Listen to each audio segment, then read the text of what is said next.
Hello everyone, welcome to next lecture. तो हमने अब तक देखा कि किस तरह से कांग्रेस के अंदर जो लीडरशिप का एक नया यंगर ग्रुप उभर के आ रहा था। ये जो यंग लोग हैं इन्हीं को हम कहते हैं एक्सट्रीमिस्ट। ओके, तो ये जो एक्सट्रीमिस्ट थे ये क्रिटिकल थे पुराने मॉडरेट्स की आइडियोलॉजी के, उनकी लीडरशिप के लिए भी ये लोग क्रिटिकल थे। हम लोग देखेंगे ये कि ये लोग जो हैं as a angry young man उभर के आएंगे। ये लोग स्वराज को as goal of Congress adopt करेंगे। किसको? स्वराज को they will adopt as goal of Congress. और फिलहाल हम देखेंगे कि किस तरह से डिससेटिस्फाइड भी थे कांग्रेस की वर्किंग से। हम यहाँ तक देखेंगे कि मॉडरेट्स को ये लोग कहेंगे कि जो मॉडरेट्स हैं वो तो प्लेस हंटिंग पॉलिटिशियंस हैं। प्लेस हंटिंग पॉलिटिशियंस यानी कि अगर ब्रिटिश सरकार उनको कोई भी कुर्सी दे दे या सीट दे दे तो वो वहाँ पर बैठ जाएंगे अगर उनको मौका मिले तो इस तरह से उन्हें प्लेस हंटिंग पॉलिटिशियन कहा जाएगा। तो अगर हम देखेंगे कि क्यों एक्सट्रीमिस्ट जो है उभर के आए, क्यों एक्सट्रीमिज़म बढ़ा, तो हम देख सकते हैं कि इस पीरियड तक एक तो बहुत से लोगों को जो है ब्रिटिशर्स के ट्रू नेचर का पता चल चुका था कि इनका जो ट्रू नेचर है वो एक्सप्लॉइट करना ही है। साथ ही साथ एजुकेटेड इंडियंस का नंबर भी बढ़ चुका था भारत के अंदर। इसके अलावा भारत में पॉवर्टी बढ़ रही थी, अनएम्प्लॉयमेंट बढ़ रही थी, और तो और फेमाइन जैसी नेचुरल कैलमिटीज़ भी आ रही थी।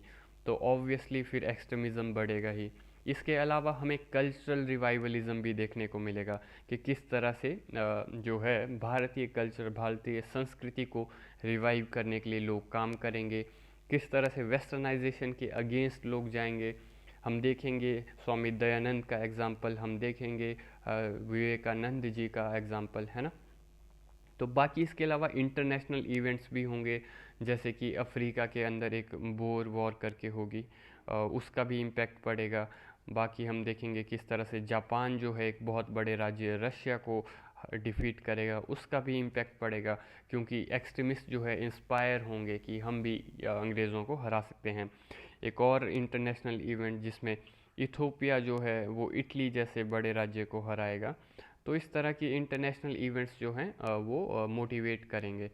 बाकी मॉडरेट्स का फेलियर भी रहा, मॉडरेट्स ज़्यादा कुछ कर नहीं पाए। काउंसिल एक्ट उन्होंने पास करवाया 1892 का, पर वो भी ज़्यादा कुछ काम का नहीं था। उसके अलावा मॉडरेट लीडर्स के होते हुए बहुत सारे जो कांग्रेस के लीडर्स थे इस समय पर उनकी डिपोर्टेशन हुई।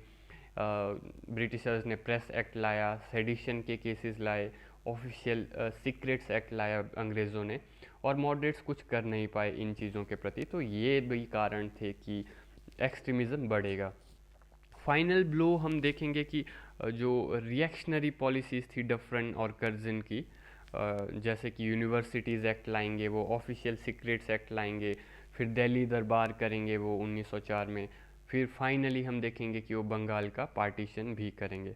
तो कर्जन की जो रिएक्शनरी पॉलिसीज़ थी उनके कारण इंडियन नेशनल मूवमेंट के ऊपर बहुत बड़ी इम्पैक्ट पड़ती है, क्योंकि कर्जन के समय पर यूनिवर्सिटी का कानून आया, है ना, ऑफिशियल सीक्रेट एक्ट आया, उस टाइम पे दिल्ली दरबार भी करवाया गया।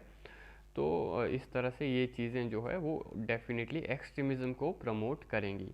तो अब हम अगर वन बाय वन देखें कि एग्जैक्टली क्या काउजेज़ थे जिनकी वजह से एक्सट्रीमिज़म का राइज हुआ भारत में। तो पहला, जैसे कि मैंने कहा कि रिकग्निशन हो गई लोगों को कि ट्रू नेचर क्या है ब्रिटिशर्स का, है ना। ब्रिटिशर्स के ट्रू नेचर की रिकग्निशन लोगों को पता चल गई कि इनके ट्रू नेचर यही है कि ये भारत में इकोनॉमिक मिजरीज होगी इनकी वजह से। फेमाइन में 90 लाख लोग मारे गए थे भारत में बिटवीन 1896 और 1900। साथ ही साथ प्लेग भी फैल रहा था, है ना। इसके अलावा बहुत सारे लीडर्स को ये लोग सेडिशन के केस में जेल में डाल देंगे। उसके अलावा 1904 में ये लोग जो है ऑफिशियल सीक्रेट एक्ट्स लाएंगे, ऑफिशियल सीक्रेट एक्ट जिसके थ्रू ये फ्रीडम को, प्रेस की फ्रीडम को सप्रेस कर सकें। आज की डेट में ऑफिशियल सीक्रेट एक्ट एग्जिस्ट करता है ना। कोई अगर गवर्नमेंट ऑफिसर है और बहुत सारी कुछ ऐसी नॉलेज है तो वो शेयर भी नहीं कर पाता, क्योंकि ऑफिशियल सीक्रेट एक्ट्स होता है। इसके अलावा इंडियन यूनिवर्सिटीज़ एक्ट लाएंगे ये लोग, और उसके थ्रू इंश्योर करेंगे कि यूनिवर्सिटीज़ के ऊपर गवर्नमेंट का कंट्रोल बना रहे। अगला रीज़न एक्सट्रीमिज़म क्या के ग्रोथ का ये देखने को मिलता है कि हमें इस पीरियड में इंडियंस के ग्रोथ होगी कॉन्फिडेंस के अंदर। ठीक है, इंडियंस का कॉन्फिडेंस बढ़ेगा क्योंकि मासेस के अंदर जो है एक फीलिंग आने लग गई थी कि जो अब हम लोग जो हैं वो सेक्रीफाइस करके, बलिदान दे करके जो है वो आज़ादी जीत सकते हैं। इसके अलावा इस पीरियड में ग्रोथ ऑफ एजुकेशन भी काफ़ी हुई है ना। तो जब लोग एजुकेटेड होंगे उसके बाद उन्हें एम्प्लॉयमेंट मिल नहीं रही थी, तो जब अनएम्प्लॉयमेंट होगी है ना, फिर इनका ध्यान पावर्टी की तरफ भी जाएगा। तो ये लोग भी फिर एक्सट्रीमिज़म को प्रमोट करेंगे, ये लोग भी एक्सट्रीमिस्ट बनना चाहेंगे अंग्रेज़ों को हटाने के लिए। इसके अलावा हम देखेंगे कि वेस्टर्नाइजेशन जो बढ़ रही थी भारतीय समाज में, उसके अगेंस्ट भी ये रिएक्शन था एक्सट्रीमिज़म का, क्योंकि लोग नहीं चाहते थे कि भारतीय सोसाइटी वेस्टर्नाइज हो, वो इंडियन कल्चर को प्रमोट करना चाहते थे, क्योंकि इन्हें लग रहा था कि जो वेस्टर्नाइजेशन है वो भारतीय संस्कृति, भारतीय सभ्यता को ख़त्म कर रही है। इसके अलावा जो हमें देखने को मिलता है वो ये है कि जो अचीवमेंट्स ऑफ मॉडरेट थी, ठीक है, मॉडरेट्स की जो अचीवमेंट्स थी उससे लोग डिससेटिस्फाइड थे। ठीक है, जो लोग हैं मॉडरेट्स की अचीवमेंट से सेटिस्फाइड नहीं थे। एक्सट्रीमिस्ट जो हैं वो स्ट्रांगली क्रिटिकल होंगे मॉडरेट्स के द्वारा अपनाए गए पीसफुल मेथड्स और कॉन्स्टिट्यूशनल एजिटेशन के तरीके से। तो इसके अलावा जो और कारण हमें देखने को मिलता है, जैसा कि मैंने थोड़ी देर पहले बताया, वो थी रिएक्शनरी पॉलिसीज़ जो कि लाई गई थी किसके द्वारा, कर्जन के द्वारा। कर्जन जो कि 1899 से लेकर के 1906 तक का इसका 7 साल का पीरियड था भारत के अंदर। इसमें ये भारतीयों के बारे में डेरोगेटली बातें करेगा, और तो और फिर ये ऑफिशियल सीक्रेट्स एक्ट पास करेगा। क्या पास करेगा, ये पास करेगा ऑफिशियल सीक्रेट्स एक्ट। इसके अलावा हमने देखा इसी के पीरियड में इंडियन यूनिवर्सिटीज़ एक्ट भी पास होगा, जिसके थ्रू गवर्नमेंट जो है इंडियन यूनिवर्सिटीज़ के ऊपर ज़्यादा प्रॉपरली कंट्रोल कर पाए। और फाइनली हम देखेंगे one of the major blow जो होगा वो इसके द्वारा किया जाएगा, पार्टीशन ऑफ बंगाल। तो ऑब्वियसली अब ये सब चीज़ें करेगा तो रिएक्शन तो आएगा ही, तो एज इसके रिएक्शन के रूप में हम देखेंगे भारत में एक्सट्रीमिस्ट बढ़ेंगे। इसके अलावा मैंने अभी फिर से आपको बताया था इंटरनेशनल इन्फ्लुएंस भी हमें देखने को मिलेगा, जिसके कारण एक्सट्रीमिज़म जो है बढ़ेगा। इंटरनेशनल इन्फ्लुएंसेस में अगर हम बात करें तो जैसे इटालियन आर्मी को जो है किसने हराया था, इटालियन आर्मी को इथोपिया, एक छोटे से देश ने हरा दिया, इथोपियंस ने हराया था 1896 में। तो इससे भी एक्सट्रीमिस्ट को इंस्पिरेशन मिलेगी, हम अंग्रेज़ों को हरा सकते हैं। उसके अलावा हम देखेंगे बोर वॉर्स हुई थी, ये अफ्रीका में हुई थी, जहाँ पर हम देखेंगे जो डच हैं वो ब्रिटिशर्स को हराएंगे। तो इससे भी भारतीय लोगों को इंस्पिरेशन, एक्सट्रीमिस्ट को इंस्पिरेशन मिलेगी कि अंग्रेज़ों को हराया जा सकता है। इसके अलावा हम देखेंगे कि जापान जो है वो रशिया को डिफीट करेगा। तो ये भी एक मोटिवेशनल इंसिडेंट था कि कैसे एक रशिया जैसे बड़े देश को एक छोटे जापान ने हरा दिया। तो ये सब चीज़ें जो है यूरोपियन इनविंसिबिलिटी का जो मिथ था उसको ख़त्म करेंगी। ठीक है, इससे पहले यूरोपियन इनविंसिबिलिटी का मिथ था कि यूरोपियंस को हराया नहीं जा सकता, पर इन चीज़ों ने इस मिथ को ख़त्म कर दिया। इसके अलावा वर्ल्ड वाइड नेशनल मूवमेंट्स भी हो रही थी, आयरलैंड में हो रही थी, रशिया में, इजिप्ट में, टर्की में, पर्शिया में और चाइना में। तो इस तरह से ये जो इंटरनेशनल इन्फ्लुएंसेस थे ये एक्सट्रीमिज़म को प्रमोट करेंगे। और रीज़न जो एक्सट्रीमिज़म के प्रमोट होने का हमें देखने को मिलता है वो है existence of the militant school of thought. इस समय पर मिलिटेंट स्कूल ऑफ थॉट भी एग्जिस्ट कर रहा था भारत के अंदर। जो लोग, जिन लोगों का मानना था कि पॉलिटिकल वर्क के लिए हमें मिलिटेंट अप्रोच अपनानी पड़ेगी। इसमें हमें उदाहरण देखने के लिए मिल जाता है, अश्विनी कुमार दत्ता हमें देखने को मिल जाएंगे, अरबिंदो घोष हमें देखने को मिल जाएंगे, विष्णु शास्त्री हमें देखने को मिल जाएंगे, तिलक हमें देखने को मिल जाएंगे। इस केस में ये लोग कहेंगे कि नेशनल मूवमेंट का जो हमारा गोल है वो स्वराज है, और इस चीज़ के लिए हमें डायरेक्ट पॉलिटिकल एक्शन करने की ज़रूरत है। इस चीज़ के लिए हमें जो है पर्सनल सेक्रीफाइसेस करने की ज़रूरत है। हम पर्सनल सेक्रीफाइसेस करके ट्रू नेशनलिस्ट बन करके हम स्वराज के अपने गोल को जो है अचीव कर सकते हैं। तो over a period of time इस तरह से हम देखेंगे कि एक्सट्रीमिस्ट आइडियोलॉजी का जो है इंक्रीज़ होगा भारत के अंदर। अगर हम एग्जाम्पल देखें एक्सट्रीमिस्ट लीडर्स का इस दौर में, तो हमें देखने को मिलेंगे लाला लाजपत राय, है ना। इसके अलावा हमें मिलेंगे बिपिन चंद्र पाल, ठीक है, और हमें मिलेंगे बाल गंगाधर तिलक, ठीक है, बाल गंगाधर तिलक। तो इनको लाल बाल पाल भी कहा जाता है। इन तीनों की जोड़ी को क्या कहा जाता है? लाल बाल पाल भी कहा जाता है। इसके अलावा हमें मिलेंगे अरबिंदो घोष भी एक्सट्रीमिस्ट लीडर थे। कौन? अरबिंदो घोष। तो ये सब जो है स्वराज चाहते थे भारत के लिए। इनकी जो आइडियोलॉजी थी इन लोगों की, वो गाइडेड थी स्वामी विवेकानंद के विचारों से, स्वामी दयानंद सरस्वती जी के विचारों से, और बंकिम चंद्र जी के विचारों से भी इन लोगों की आइडियोलॉजी जो थी वो इंस्पायर्ड थी। बंकिम चंद्र चटर्जी साहब ने जब आनंद मठ लिखा था, ठीक है, तो आनंद मठ के साथ ही इन्होंने वंदे मातरम का नारा भी दे दिया था। उन्होंने कहा था कि मदर इंडिया बेसिकली एक ऐसी मदर के रूप में है जिसका शोषण हो रहा है, उसको मुक्त करना जो है हमारा कर्तव्य है। भारतीय पास्ट, भारतीय इतिहास, कल्चर को आधार बनाते हुए बेसिकली बंकिम चंद्र चटर्जी एक इमोशनल वेव क्रिएट करने की कोशिश करेंगे, जिससे कि नेशनलिज्म जो है वो क्रिएट होगा। तो हम देखेंगे कि ये लोग सेल्फ रिलायंस की बात करेंगे। ये लोग कहेंगे कि हमें बलिदान भी करना पड़ेगा देश की स्वराज के लिए। ये इसके अलावा भारत का जो ग्लोरियस पास्ट है उसको भी रेफ़र करेंगे, और इस तरह से इमोशनली ये लोग जो है एक्सट्रीमिस्ट जो हैं वो नेशनलिज्म को चार्ज करने की कोशिश करेंगे।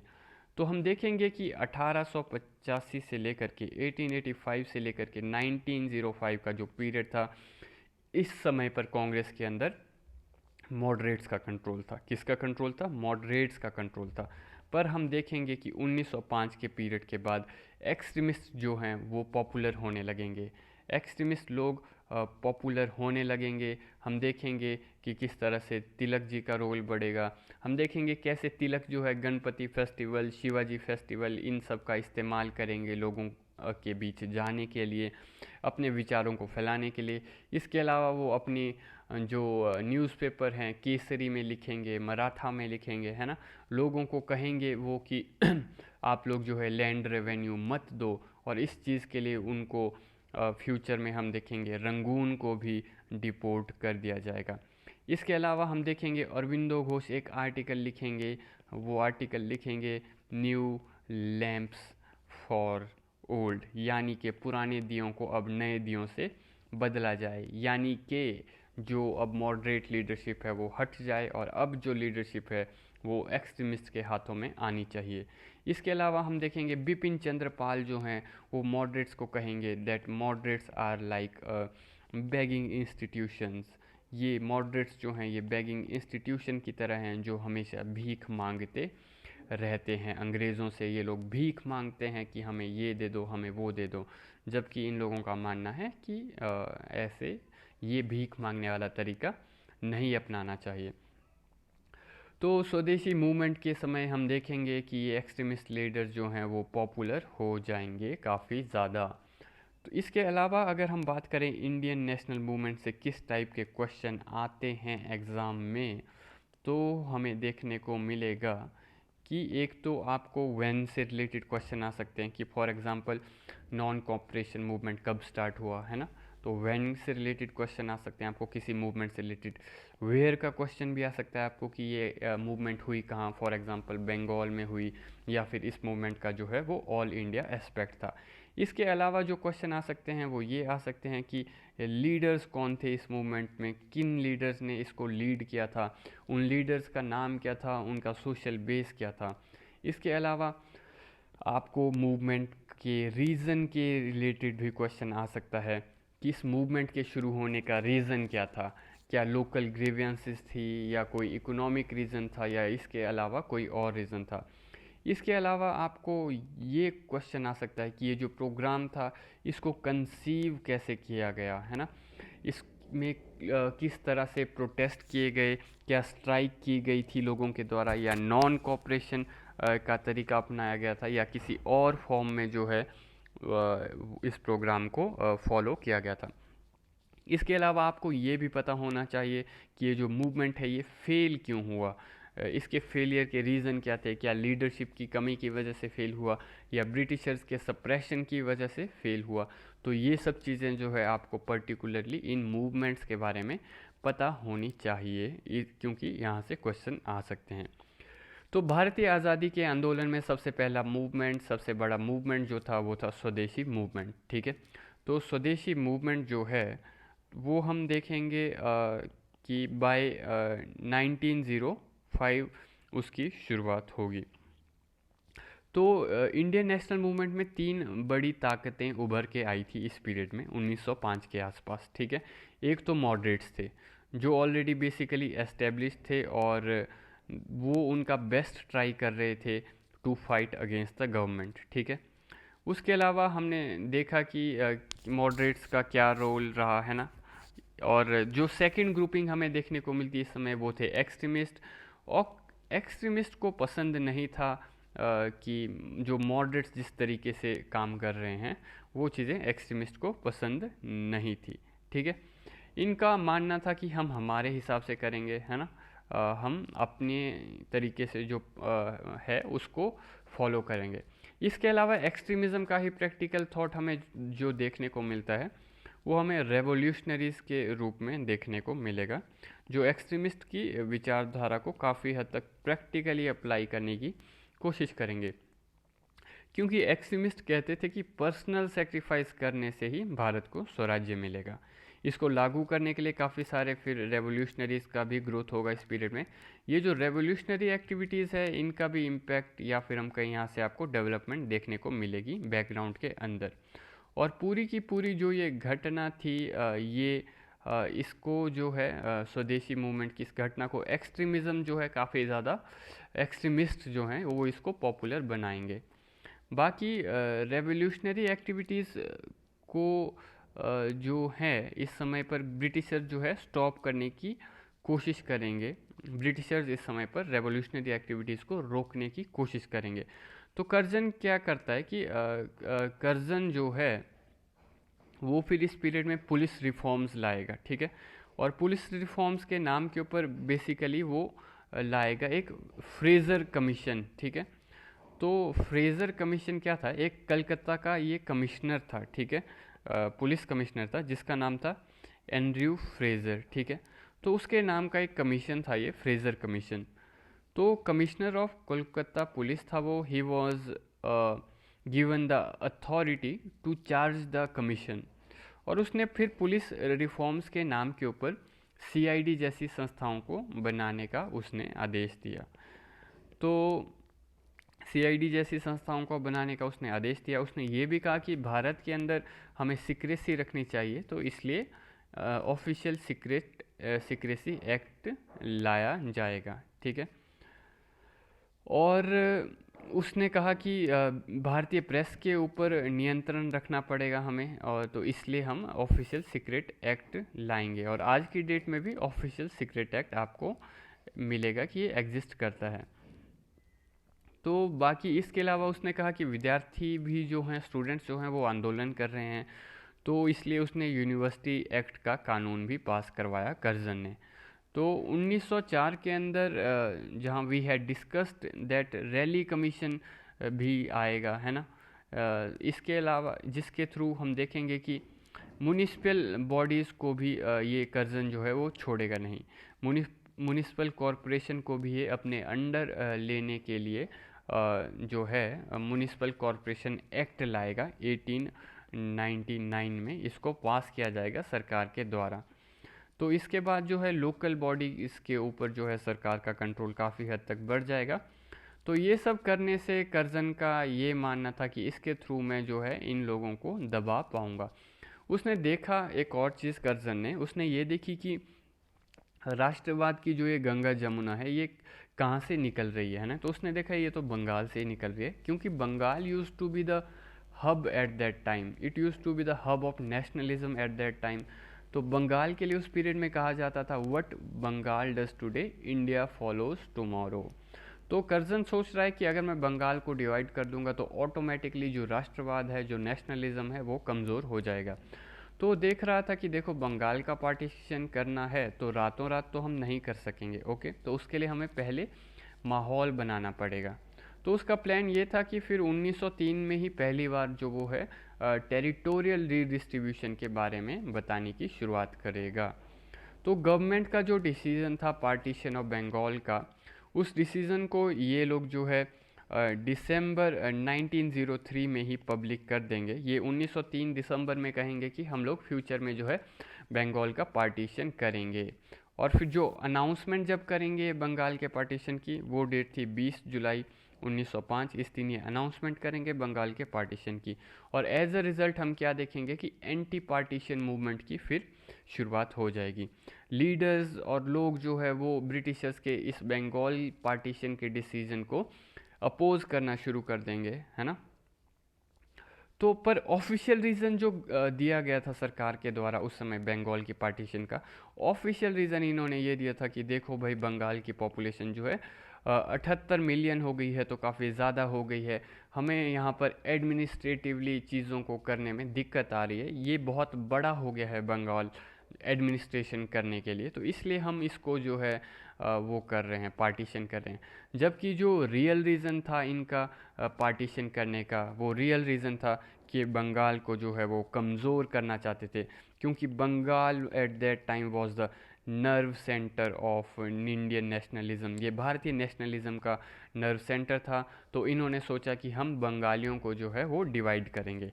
तो डिवाइड करने के लिए किस बेसिस पर डिवाइड करेंगे, एक तो इन्होंने डिसाइड किया कि हम लैंग्वेज के बेसिस पर डिवाइड करेंगे। तो ये क्या करते हैं ये लोग जो है बंगाल के अंदर ही बंगाली स्पीकर्स को माइनॉरिटी बना देंगे, ठीक है। वो कैसे करेंगे, बंगाली स्पीकर्स को माइनॉरिटी कैसे बनाएंगे, तो इसके लिए ये क्या करेंगे कि जो एडजॉइनिंग एरियाज़ थे हिंदी स्पीकिंग के और उड़िया स्पीकिंग के, उन एडजॉइनिंग एरियाज़ को बंगाल में मिला देंगे, ठीक है। तो इस तरह से हम देखेंगे बंगाली बोलने वाले लोग ही बंगाल के अंदर जो है वो माइनॉरिटी में आ जाएंगे। तो ब्रिटिश काल में क्या होता था कि जो स्टेट्स का निर्माण होता था वो ये लोग बहुत ही हैप हज़ार्ड वे में करते थे, है ना। ये लोग जो है प्रोविंसेस को जानबूझ के हैप हज़ार्ड वे में क्रिएट करते थे। They will not have any kind of rational behind the formation of the provinces, okay, because ये प्रोविंसेस को इस तरह गवर्नमेंट के पर्सपेक्टिव से देखते थे। इनका मानना था कि इनका कॉलोनियल ऑब्जेक्टिव जो है वो फुलफिल होना चाहिए। अगर हम एक भाषा के आधारित राज्यों का निर्माण कर देंगे तो देर इज़ एवरी पॉसिबिलिटी कि वहाँ से जो है सब नेशनलिज्म जो है वो ग्रो हो जाएगा, है ना। सब नेशनलिज्म के ग्रो होने का स्कोप था। अगर हम लैंग्वेज के बेस पे स्टेट को बनाएंगे तो वहाँ पर राष्ट्रवाद बढ़ जाएगा, इनको लगा अगर हम लैंग्वेज के बेस पे स्टेट्स को बनाएंगे। तो इसलिए ताकि लिंग्विस्टिक नेशनलिज्म का ग्रोथ ना हो, ताकि कल्चरल आइडेंटिटी और ज़्यादा स्ट्रॉन्ग ना हो, what they did is that ये इस तरह से राज्य बनाएंगे कि वहाँ पर मल्टीलिंगुअल प्रोविंस हो, ठीक है। मल्टीलिंगुअल लोगों को एक साथ डाला गया था। हम देखेंगे बंगाल में बंगाली स्पीकिंग भी थे, उड़िया स्पीकिंग लोगों को भी इन्होंने डाला, असमी स्पीकिंग लोगों को भी डाला, हिंदी स्पीकिंग लोगों को भी डाला, बिहारी स्पीकिंग लोगों को भी इन्होंने डाला। तो इस तरह से एक तो ये लैंग्वेज के बेसिस पर डिवाइड करेंगे बंगाल को, दूसरा ये रिलीजन के बेस पर भी, धर्म के आधार पर डिवाइड करेंगे बंगाल को।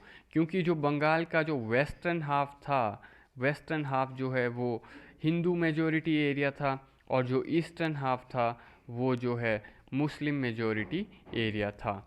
तो इस तरह से ये इस बेसिस पर भी बंगाल को डिवाइड करेंगे।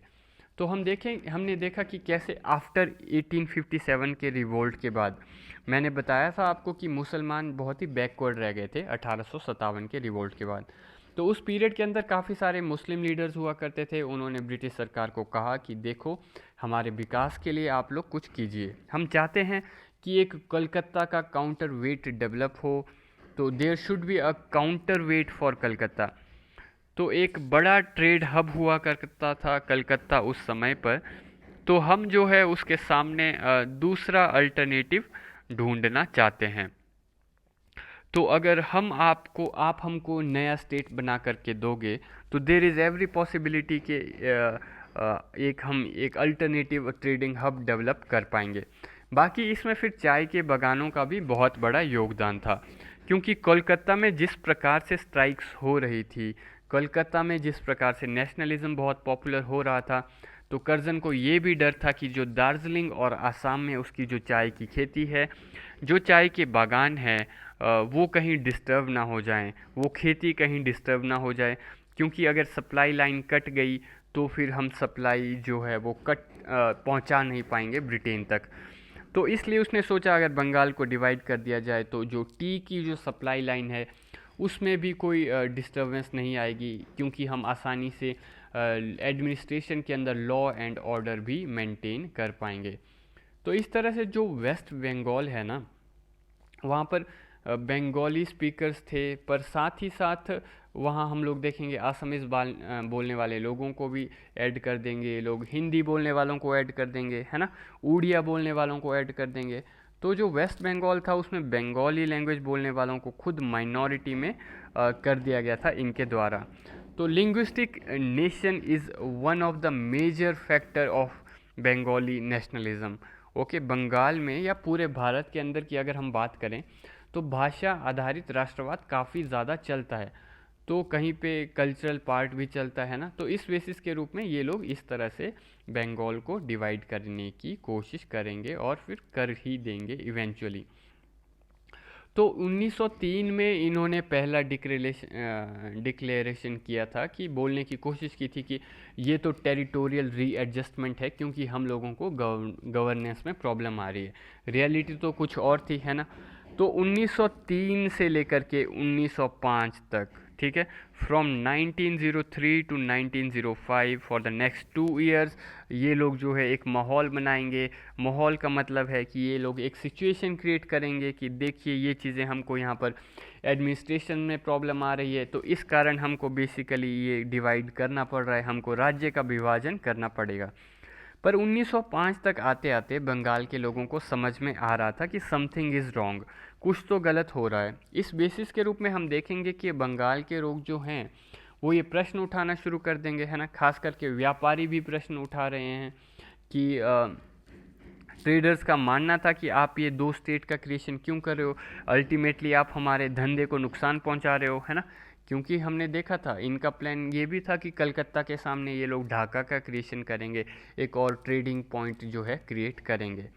दूसरी कहानी हमें जो देखने को मिलेगी वो ये कि जो प्रोफेशनल्स हुआ करते थे, यानी कि जो लॉयर्स वगैरह हुआ करते थे उस समय, उनका भी मानना था कि देखो कोलकाता बीइंग अ प्लेस जहाँ पर आपकी पूरी की पूरी जुडिशियल सिस्टम चलती है, तो आप फिर वहाँ पर एक नया सेंटर क्रिएट कर रहे हो, नया सेंटर खोल रहे हो ढाका के अंदर, है ना। तो एक वहाँ पर आप सेपरेट हाई कोर्ट क्रिएट करोगे, तो इससे हमारा भी नुकसान होगा। तो दूसरा जो इंटेलेक्चुअल क्लासेस को भी समझ में आ रहा था कि भाई देखो ये पूरा का पूरा हिंदू मुस्लिम की जो फॉल्ट लाइन है, इसको ये अंग्रेज़ जो हैं एक्सप्लोर करने की कोशिश कर रहे हैं। ये जो फॉल्ट लाइन है ये अल्टीमेटली इसके थ्रू हमें तोड़ने की कोशिश कर रहे हैं। तो 1905 तक आते आते वी विल फाइंड कि ऑलरेडी इसका रेजिस्टेंस होना शुरू हो गया था। यह रेजिस्टेंस मूल तरह से हम देखेंगे तो इसकी जो स्टार्टिंग है वो मॉडरेट्स के द्वारा की जाएगी इस रेजिस्टेंस की, क्योंकि they were the one who understood the pattern and the design behind what Curzon was trying to do. तो हम देखेंगे कि फिर मॉडरेट्स के द्वारा क्या अप्रोच अपनाई जाएगी। मॉडरेट लीडर्स जो हमें उस समय पर देखने को मिलते हैं, जैसे एक हमें एस.एन. बनर्जी देखने को मिलेंगे उस समय पर मॉडरेट लीडर्स में, है ना। और हमें देखने को मिलेंगे के मित्रा हमें देखने को मिलेंगे। इसके अलावा हमें पृथ्वी चंद्र रे भी देखने को मिलेंगे। तो मॉडरेट्स जो मेथड्स अपनाएंगे, ये पेटिशंस का मेथड अपनाएंगे, सरकार को कहेंगे कि ऐसा मत करो, पेटिशन देंगे। फिर ये बाकी पब्लिक मीटिंग्स भी ऑर्गेनाइज करेंगे, लोगों में अवेयरनेस क्रिएट करने की कोशिश करेंगे। ये लोग मेमोरेंडा का तरीका अपनाएंगे, प्रोपेगेंडा करेंगे ये लोग अपने पैम्पलेट्स के थ्रू, अपने न्यूज़पेपर्स के थ्रू। अगर न्यूज़पेपर्स में हम इस समय पर एग्जांपल देखें तो हमें हितवादी देखने को मिलता है, जो कि चलाया जाता था द्विजेंद्र नाथ टैगोर के द्वारा। इसके अलावा हमें देखने को मिलेगा एक और न्यूज़पेपर, वो है संजीवनी। क्या है? संजीवनी। और इसको कौन पब्लिश करता था? ये था के मित्रा का न्यूज़पेपर। इसके अलावा हमें बंगाली न्यूज़पेपर भी देखने को मिलेगा, बंगाली नाम का। इसके पब्लिशर थे एस.एन. बनर्जी। ओके, तो हम देखेंगे कि ये इस तरह से अपने न्यूज़पेपर के थ्रू जो है प्रोपोगेट करने की कोशिश करेंगे कि बंगाल का जो पार्टीशन है वो नहीं होना चाहिए। पर हम देखेंगे कि पार्टीशन तो हो जाएगा, और गवर्नमेंट जो है बंगाल का जो पार्टीशन है वो अनाउंस करेगी जुलाई 1905 में। ये लोग बंगाल का पार्टीशन अनाउंस करेंगे। तो इस तरह से हम देखेंगे कि मॉडरेट लीडरशिप कांग्रेस की जो है फिर अगस्त 1905 को डिसाइड करेगी। They will decide on August 1905 कि वो लोग जो है प्रोटेस्ट करेंगे अगेंस्ट द गवर्नमेंट।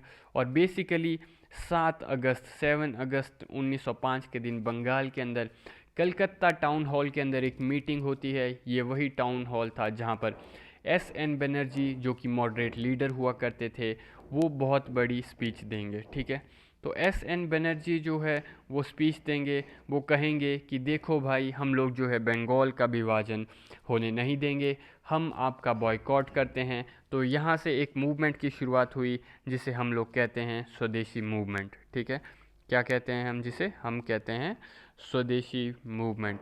तो स्वदेशी मूवमेंट एक रिएक्शन के रूप में था, क्योंकि बंगाल की पार्टीशन करने की बात की गई थी और बोला गया भारतीय लीडर्स के द्वारा कि हम आपको बॉयकॉट करते हैं। तो मॉडरेट लीडरशिप ने बंगाल की स्वदेशी मूवमेंट की नींव रखी। किसने रखी? मॉडरेट लीडर्स ही नींव रखेंगे, बंगाल की स्वदेशी मूवमेंट्स की नींव रखेंगे ये मॉडरेट लीडरशिप। तो मॉडरेट्स को जब हम फेलियर के रूप में देखते हैं तो हमें ये भी देखना चाहिए कि वो कम्प्लीटली फेलियर नहीं थे, क्योंकि हम देखेंगे कि ऐसे स्वदेशी मूवमेंट जैसी मूवमेंट की जो शुरुआत है वो उनके द्वारा ही की गई थी। हालांकि नो डाउट कि इस मूवमेंट को जो आगे ले करके गए थे, आगे ले जाने वाले एक्सट्रीमिस्ट थे, पर ऑब्वियसली हम कम्प्लीटली मॉडरेट्स के रोल को भी इग्नोर नहीं कर सकते। ये एक्सट्रीमिस्ट थे जो लोग जो है स्वदेशी मूवमेंट को पॉपुलराइज करेंगे लोगों के अंदर। ठीक है, तो पार्टीशन फाइनली फिर हो जाता है अक्टूबर अक्टूबर 16 को। ठीक है, कब? अक्टूबर 16 1905, जो कि था डे ऑफ पार्टीशन। और इस दिन को फिर ऑब्ज़र्व किया गया बंगाल के लोगों द्वारा एज डे ऑफ मॉर्निंग। ठीक है, शोक का दिन मनाया गया इस दिन बंगाल के लोगों के द्वारा। लोग जो है फास्ट करेंगे, लोग जो है गंगा में नहाएंगे, दे बेथ इन गंगा। ये एज अ प्रोटेस्ट करने का तरीका था लोगों का।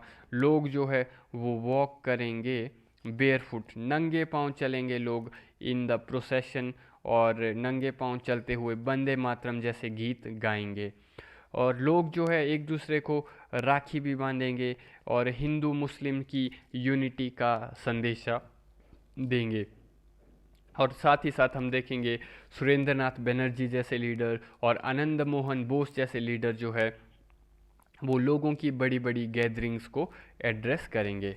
और उस पीरियड में हम देखेंगे कि रविंद्रनाथ टैगोर के द्वारा लिखा गया सॉन्ग, और इस सॉन्ग का नाम था अमार सोनार बांग्ला। ठीक है, अमार सोनार बांग्ला नाम का जो सॉन्ग है वो लिखा गया था रविंद्रनाथ टैगोर के द्वारा उस पीरियड में जब बंगाल का पार्टीशन हुआ।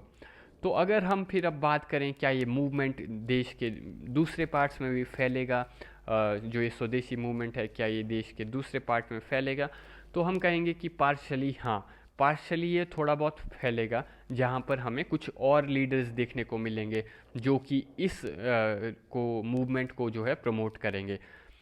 हम देखेंगे कि पूना और बॉम्बे के अंदर तिलक की लीडरशिप में इस मूवमेंट के लिए प्रोटेस्ट होगा, या फिर ऑर्गेनाइज्ड वे में ये मूवमेंट जो है फैलेगी। पंजाब में अगर बात करें, वहाँ पर इस मूवमेंट की लीडरशिप संभालेंगे लाला लाजपत राय, और तो और इनके साथ हमें देखने को मिलेंगे अजीत सिंह जी, ठीक है, अजीत सिंह जी। दिल्ली में अगर हम देखें तो दिल्ली में हमें देखने को मिलेंगे सैयद हैदर रज़ा। इसके अलावा मद्रास के अंदर हमें देखने को मिलेंगे, मद्रास में कौन मिलेंगे, मद्रास में हमें देखने को मिलेंगे चिदम्बरम पिल्लाई, चिदम्बरम पिल्लाई हमें मद्रास में देखने को मिलेंगे। तो अगर हम बात करें कि कांग्रेस ने क्या स्टेप्स लिए, है ना, तो हमने देखा कि इन्होंने स्टेप्स लिए कि ये 1905 में फिर मीटिंग करेंगे दिसंबर में, 1905 के दिसंबर में कांग्रेस की जो है मीटिंग होगी। हम देखेंगे कि ये जो है कंडेम करेंगे बंगाल की पार्टीशन को, ये लोग कंडेम करेंगे कर्जन की रिएक्शनरीज पॉलिसीज़ को, ये लोग जो है सपोर्ट करेंगे, किस चीज़ का सपोर्ट करेंगे, ये लोग सपोर्ट करेंगे एंटी पार्टीशन मूवमेंट का, और तो और ये लोग सपोर्ट करेंगे कि बंगाल के अंदर जो है स्वदेशी मूवमेंट की जाए, इस चीज़ को भी ये लोग सपोर्ट करेंगे। तो 1905 के बाद हम देखेंगे कि एक्सट्रीमिस्ट जो हैं वो कांग्रेस के अंदर जो है, सॉरी, एक्सट्रीमिस्ट जो है 1905 के बाद वो डोमिनेंट इन्फ्लुएंस हो जाएगी उनकी स्वदेशी मूवमेंट के ऊपर। स्वदेशी मूवमेंट के ऊपर किसकी डोमिनेंट इन्फ्लुएंस हो जाएगी, एक्सट्रीमिस्ट की डोमिनेंट इन्फ्लुएंस हमें देखने को मिलेगी 1905 के बाद।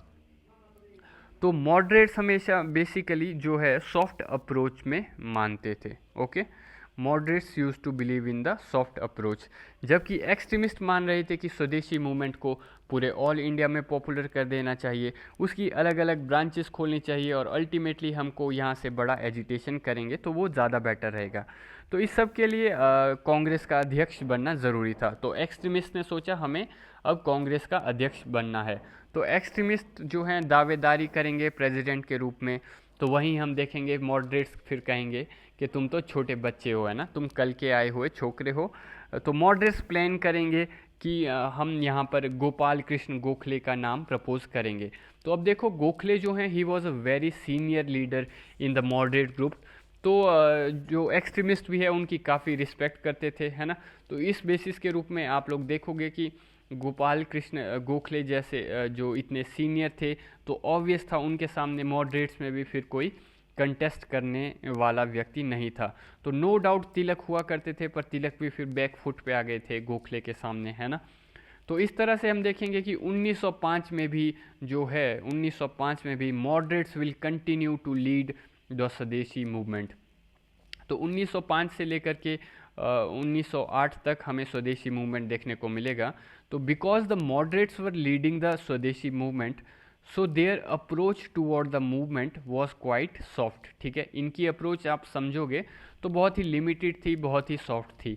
इन लोगों का मानना था कि भाई हमको जो है मॉडरेट स्टैंड रखना है, हमको लीगल वे के अंदर प्रोटेस्ट करना है, और हमको बेसिकली बंगाल तक ही स्वदेशी मूवमेंट को सीमित करना है, हमें बंगाल के बाहर नहीं जाना है। तो 1905 में moderates will continue to run the show in Bengal.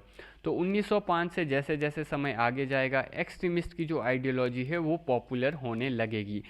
Tilak Maharaj popular हो गए हैं। तिलक महाराज जिस प्रकार से उन्होंने कॉल दिया था लोगों को मोटिवेट किया था, तो वो और ज़्यादा पॉपुलर होते जाएंगे। तो 1905 से 1906 तक हम देखते हैं कि जब अब बंगाल का जो पार्टीशन हो चुका है, स्वदेशी मूवमेंट जो है पीक के ऊपर जा रहा है, और एक्सट्रीमिस्ट जो है पॉपुलर हो रहे हैं डे बाय डे, क्योंकि ये सब रीजनल लीडर्स हुआ करते थे। ये लोग जो है वर्नैकुलर लैंग्वेज का उपयोग करते थे लोगों से कम्युनिकेट करने के लिए। इनका बेसिकली अगर आप देखोगे तो सोशल बेस जो है इनका वो बहुत ही ब्रॉड हुआ करता था। इनका सोशल बेस जो है वो बहुत ही ब्रॉड हुआ करता था। जैसे तिलक महाराज मराठी के अंदर बहुत ही पॉपुलर थे, मराठी स्पीकिंग जनता के अंदर, है ना। तो उस तौर पर आप समझने की कोशिश करोगे लाला लाजपत राय के बारे में, हमें पता चलेगा कि वो नॉर्थ में पंजाब में बहुत ज़्यादा पॉपुलर थे, है ना। तो इस तरह से लाल बाल पाल हमें एक्सट्रीमिस्ट लीडर्स देखने को मिलते हैं। लाल फॉर लाला लाजपत राय, बाल फॉर बिपिन चंद्र पाल, एंड है ना बाकी बाल फॉर बाल गंगाधर तिलक, है ना, Pal for Bipin Chandra Pal and Lal for Lala Lajpat Rai, Lal Bal Pal. और इसके अलावा हमें अरविंदो घोष भी देखने को मिलते हैं। तो अरविंदो घोष भी हमें देखने को मिलेंगे इस पीरियड में। तो फिर स्वदेशी मूवमेंट में बॉयकॉट शुरू हो जाएगा भारतीयों के द्वारा। ये लोग जो है फॉरेन गुड्स का जो है बॉयकॉट करेंगे। तो अगर हम देखें किन किन गुड्स का बॉयकॉट किया जाएगा, तो हम देखेंगे काफ़ी सारी चीज़ों का फॉरेन मेड गुड्स का बॉयकॉट किया जाएगा। इसके अलावा ये लोग जो है पैसिव रेजिस्टेंस की कॉल भी देंगे कि हम लोग जो है पैसिवली जो है ब्रिटिश को रेजिस्ट करेंगे। इसके अलावा ये कहेंगे कि हम लोगों को बॉयकॉट करना है गवर्नमेंट स्कूल्स को, हम लोगों को बॉयकॉट करना है गवर्नमेंट कॉलेजेस को, हम लोगों को गवर्नमेंट सर्विसेज को भी बॉयकॉट करना है, कोर्ट्स को बॉयकॉट करना है, लेजिस्लेटिव काउंसिल्स को बॉयकॉट करना है, म्यूनिसिपैलिटीज़ को बॉयकॉट करना है, गवर्नमेंट टाइटल्स को बॉयकॉट करना है। तो ये सब कॉल दी जाएगी एक्सट्रीमिस्ट लीडर्स के द्वारा जनता को।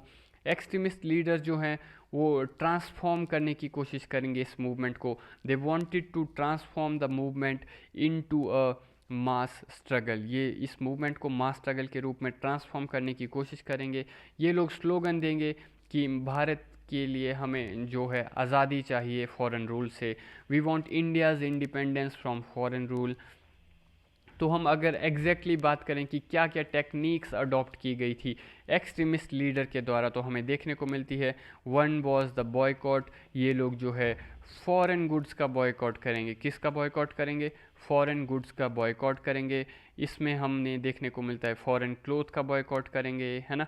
ये फॉरेन मेड सॉल्ट का भी बॉयकॉट करेंगे, फॉरेन मेड शुगर का भी बॉयकॉट करेंगे। इस तरह से जितनी भी फॉरेन मेड चीज़ें थी ये लोग उनका बॉयकॉट करेंगे। ये लोग पंडितों से कहेंगे, ये लोग प्रीस्ट से कहेंगे कि आप लोग जो है ऐसी शादी में मंत्र पढ़ने से मना कर दो जहाँ पर जिस शादी में फॉरेन गुड्स का एक्सचेंज हो रहा है। ये लोग धोबियों से कहेंगे, they will ask the washerman कि आप लोग जो है फॉरेन कपड़ों को धोने से मना कर दो, आप लोग विदेशी कपड़ों को धोने से मना कर दो। इसके अलावा जो ये एक्सट्रीमिस्ट टेक्निक्स अपनाएंगे उसमें हमें देखने को मिलेगा that they will do public meetings, they will do public processions.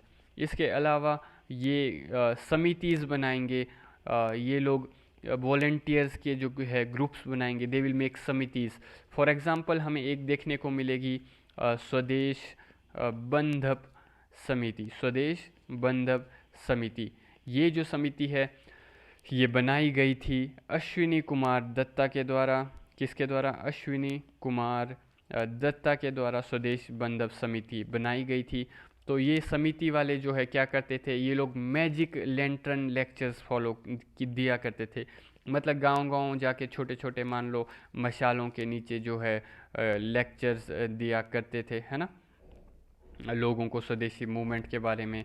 स्वदेशी सॉन्ग्स गाया करते थे लोग, भारतीय स्वदेशी सॉन्ग्स गाया करते थे।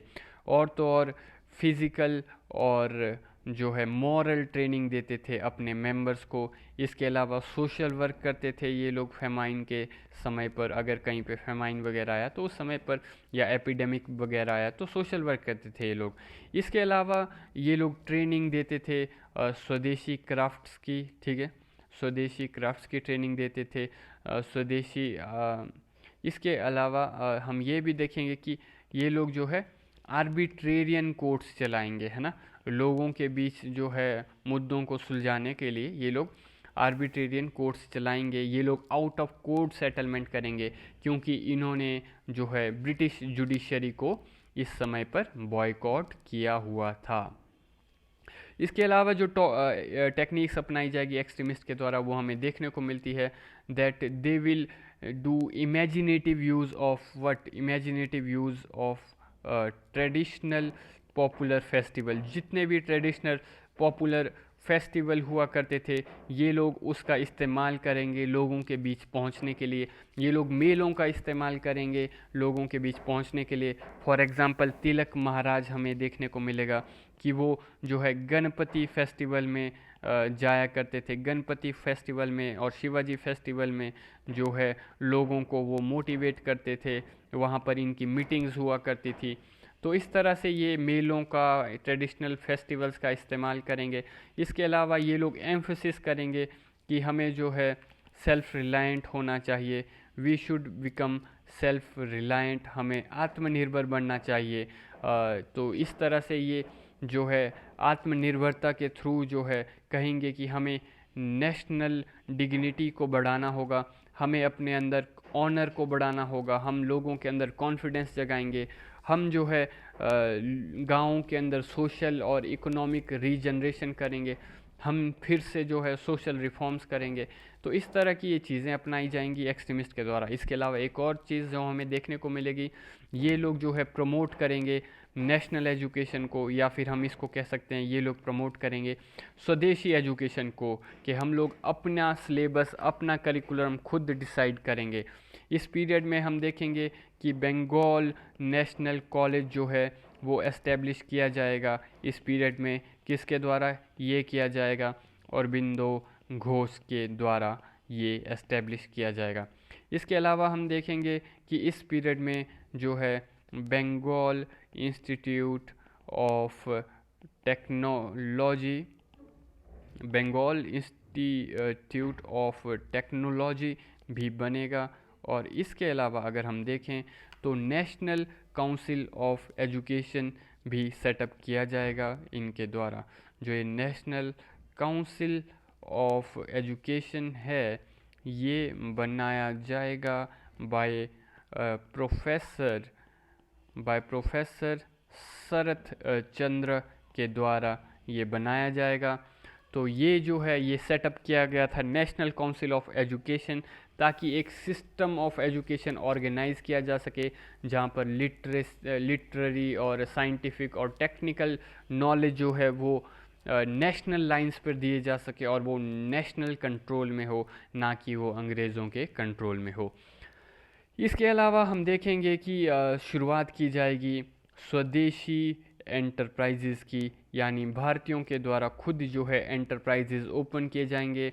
स्वदेशी टेक्सटाइल मिल्स हमें देखने को मिलेंगी, ओपन की जाएंगी इस पीरियड में, है ना। इसके अलावा साबुन और माचिस वगैरह की फैक्ट्रीज़ भी जो है वो स्वदेशी ही बनाई जाएंगी। हम देखेंगे इस पीरियड में बंगाल केमिकल्स जैसी कंपनीज़ की भी स्थापना होगी। और तो और हम देखेंगे कि भारतीय अपने बैंक्स खोलना शुरू करेंगे, भारतीय अपनी जो है इंश्योरेंस कंपनीज़ खोलना शुरू करेंगे, भारतीय अपनी दुकानें खोलना शुरू करेंगे, ताकि लोग जो हैं स्वदेशी ही इस्तेमाल करें और ब्रिटिश प्रोडक्ट्स को बॉयकॉट करें। इसके अलावा हम देखेंगे कि कल्चरल स्फीयर में भी काफ़ी ज़्यादा इम्पैक्ट जो है वो देखने को मिलेगा। हम देखेंगे कि इस समय पर रविंद्रनाथ टैगोर द्वारा लिखे गए गानों से जो है लोगों को मोटिवेशन मिलेगी, इंस्पिरेशन मिलेगी। रजनीकांत सेन के द्वारा भी कई गाने लिखे जाएंगे इस पीरियड में, हम देखेंगे किसके द्वारा? रजनीकांता सेन के द्वारा।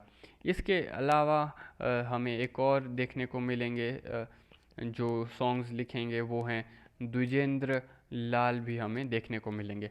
तो हम देखेंगे कि ये सब सॉन्ग्स के द्वारा जो है नेशनलिस्ट फीलिंग को जगाया जाएगा।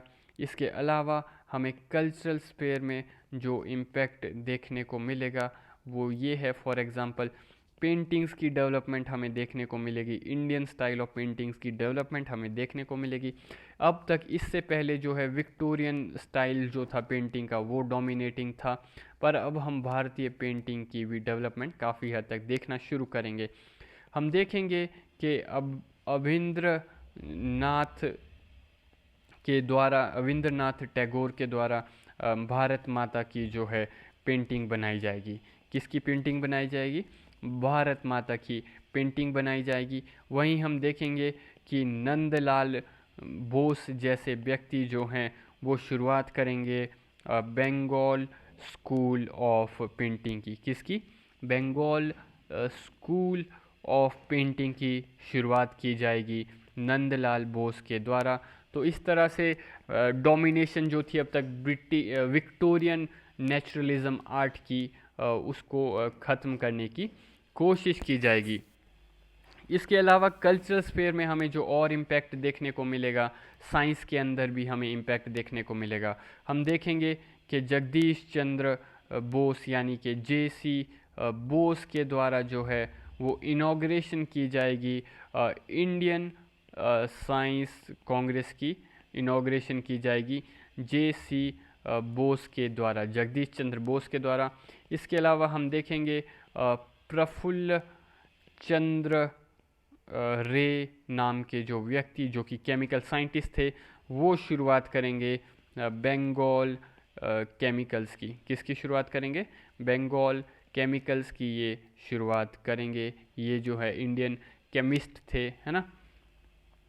तो बाकी हम देखेंगे कि इस समय पर हमें मास पार्टिसिपेशन भी देखने को मिलेगी।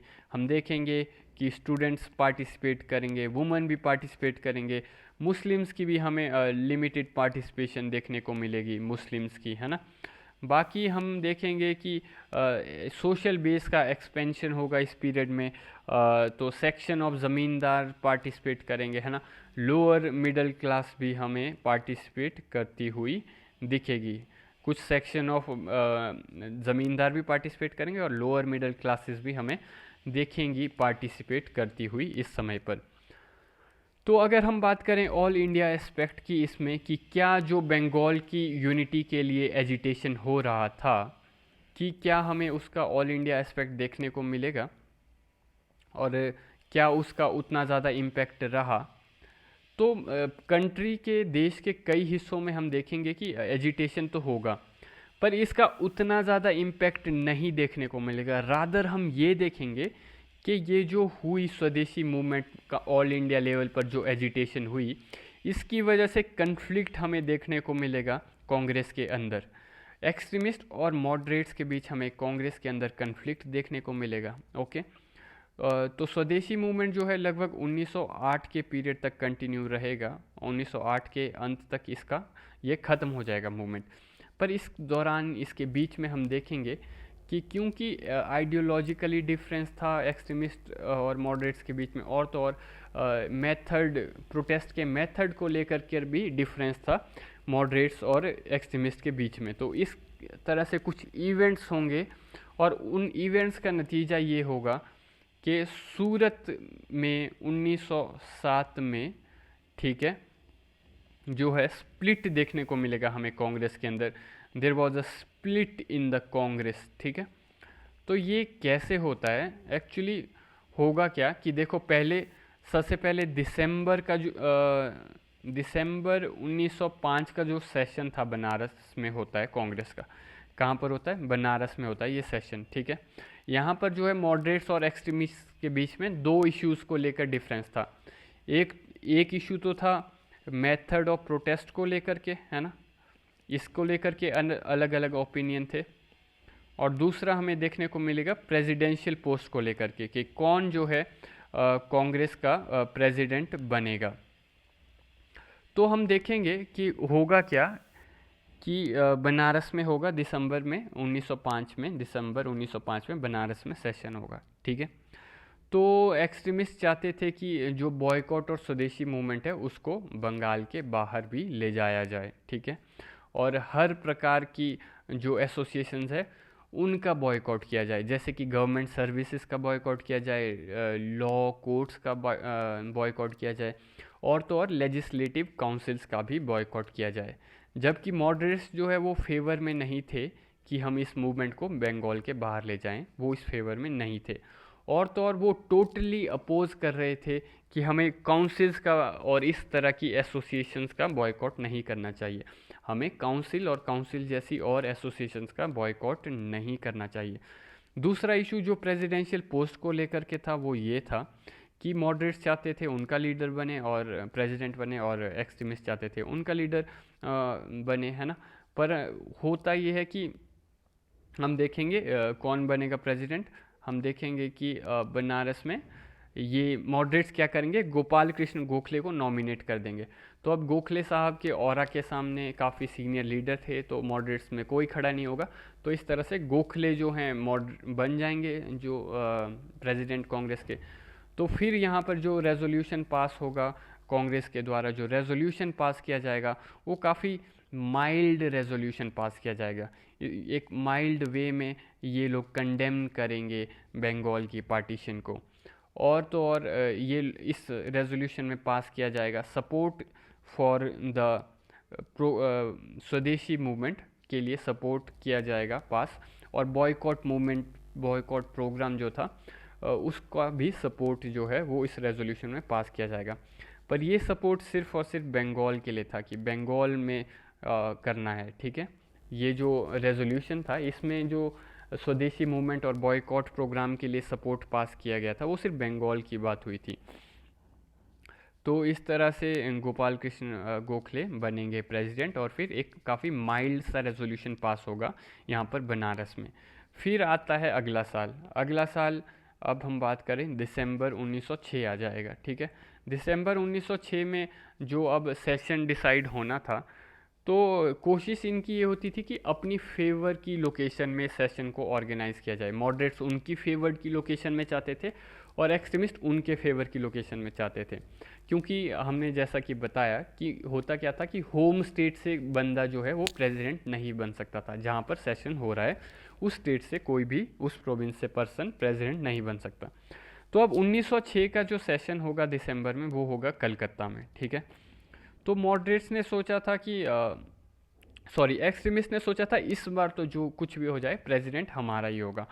तो एक्सट्रीमिस्ट चाहते थे या तो तिलक प्रेसिडेंट बनेगा या फिर लाला लाजपत राय प्रेसिडेंट बनेंगे, जबकि मॉडरेट्स तो चाहते थे उनका पर्सन प्रेसिडेंट बने। तो मॉडरेट्स थोड़ी गेम खेल देंगे। मॉडरेट्स जो है वो यहाँ पर प्रपोज कर देंगे किसका नाम, वो प्रपोज करेंगे दादा भाई नौरोजी का नाम, ठीक है।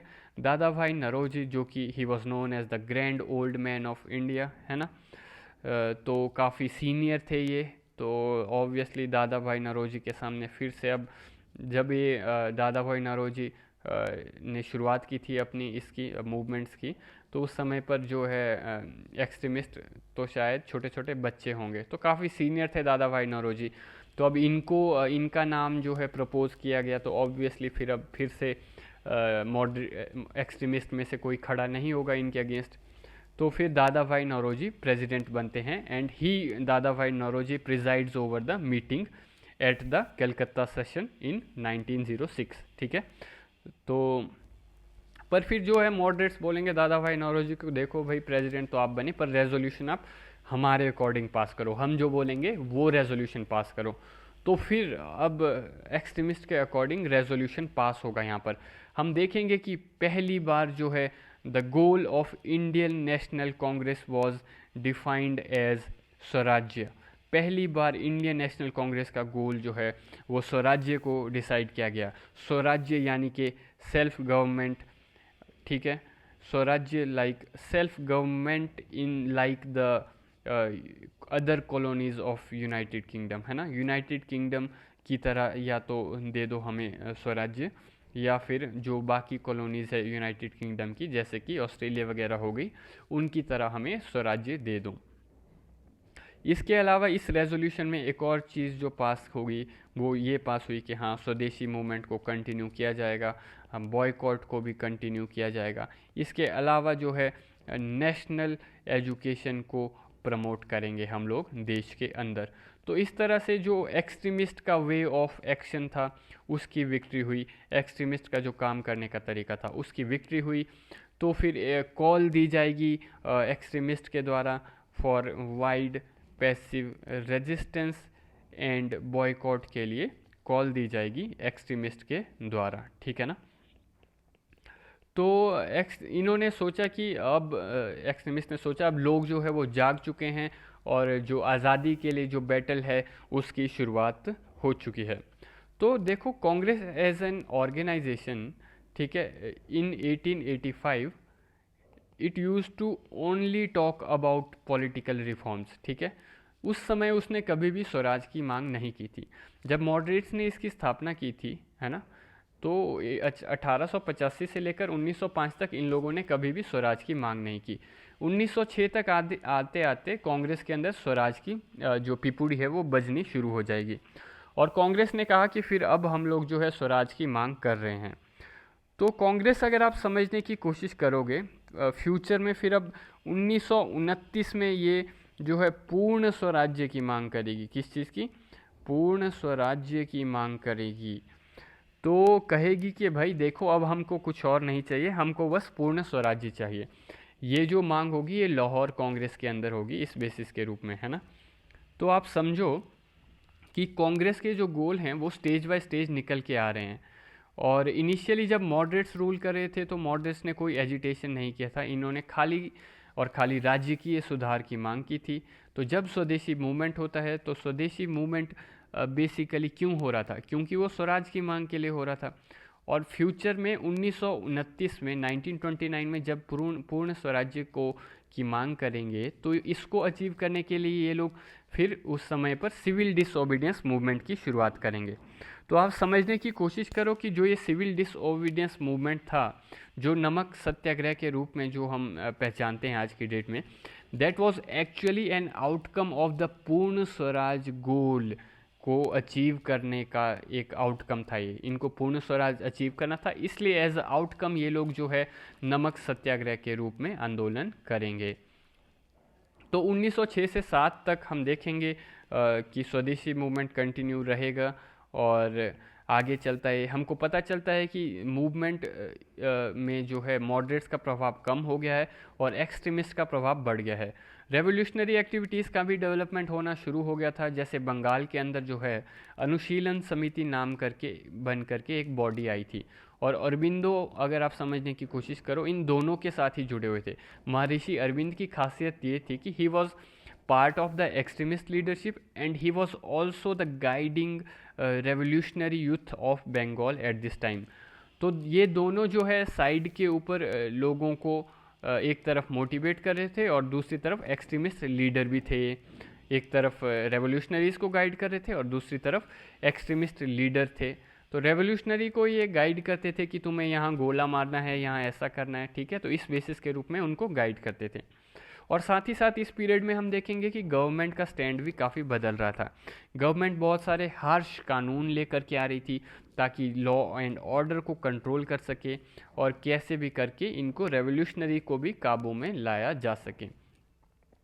साथ ही साथ स्वदेशी मूवमेंट में हम देखेंगे कि अब स्टूडेंट्स भी पार्टिसिपेट कर रहे थे, क्योंकि उनको भी अब नेशनल एजुकेशन का चूरन उन्होंने चख लिया था, है ना। तो हम ये भी देखेंगे कि वर्कर्स भी पार्टिसिपेट कर रहे थे, क्योंकि इंडस्ट्रीज़ में काम करने वाले जो मज़दूर थे, इन लोगों को भी लग रहा था हमारे साथ भेदभाव हो रहा है, हमको सैलरी को लेकर प्रॉब्लम है, हमको वर्किंग कंडीशन को लेकर के प्रॉब्लम है, हमको सही से ट्रीट नहीं किया जाता। तो इस तरह से हम देखेंगे कि यहाँ से भी लेबर्स मूवमेंट से भी बहुत सारे लीडर्स निकल करके आएंगे, क्योंकि उनके साथ भी डिस्क्रिमिनेशन हो रहा था। साथ ही हम देखेंगे वुमेन की पार्टिसिपेशन भी काफ़ी बढ़ेगी, क्योंकि वुमेन को भी अब रियलिटी समझ में आ रही थी स्त्रियों को कि देखो what is happening in Bengal, that is not right, ठीक है। चौथा हम देखेंगे कि ग्राउंड स्ट्रेटा के अंदर किसानों की कंडीशन भी हमें देखने को मिलेगी। किसानों की कहानी हमें दो प्रकार में मिलेगी यहाँ पर। काफ़ी किसान स्वदेशी मूवमेंट से खुश थे, काफ़ी नाराज़ भी थे। नाराज़ इसलिए क्योंकि हमने देखा कि बंगाल के अंदर पहले से पीजेंट वर्सेस ज़मींदार का कन्फ्लिक्ट था, है ना। तो हमने, क्योंकि किसानों को लग रहा था कि ज़मींदार जो है अपने इंटरेस्ट के लिए एजिटेशन कर रहे हैं। हमने पहले भी देखा था कि कैसे पावना रिवॉल्ट हुआ था, इंडिगो रेबेलियन हुआ था। तो किसानों को एक शंका थी कि उनको कन्फ्यूजन था कि क्या ये एजिटेशन हमारे लिए हो रहा है या ज़मींदारों के अपने इंटरेस्ट के लिए हो रहा है।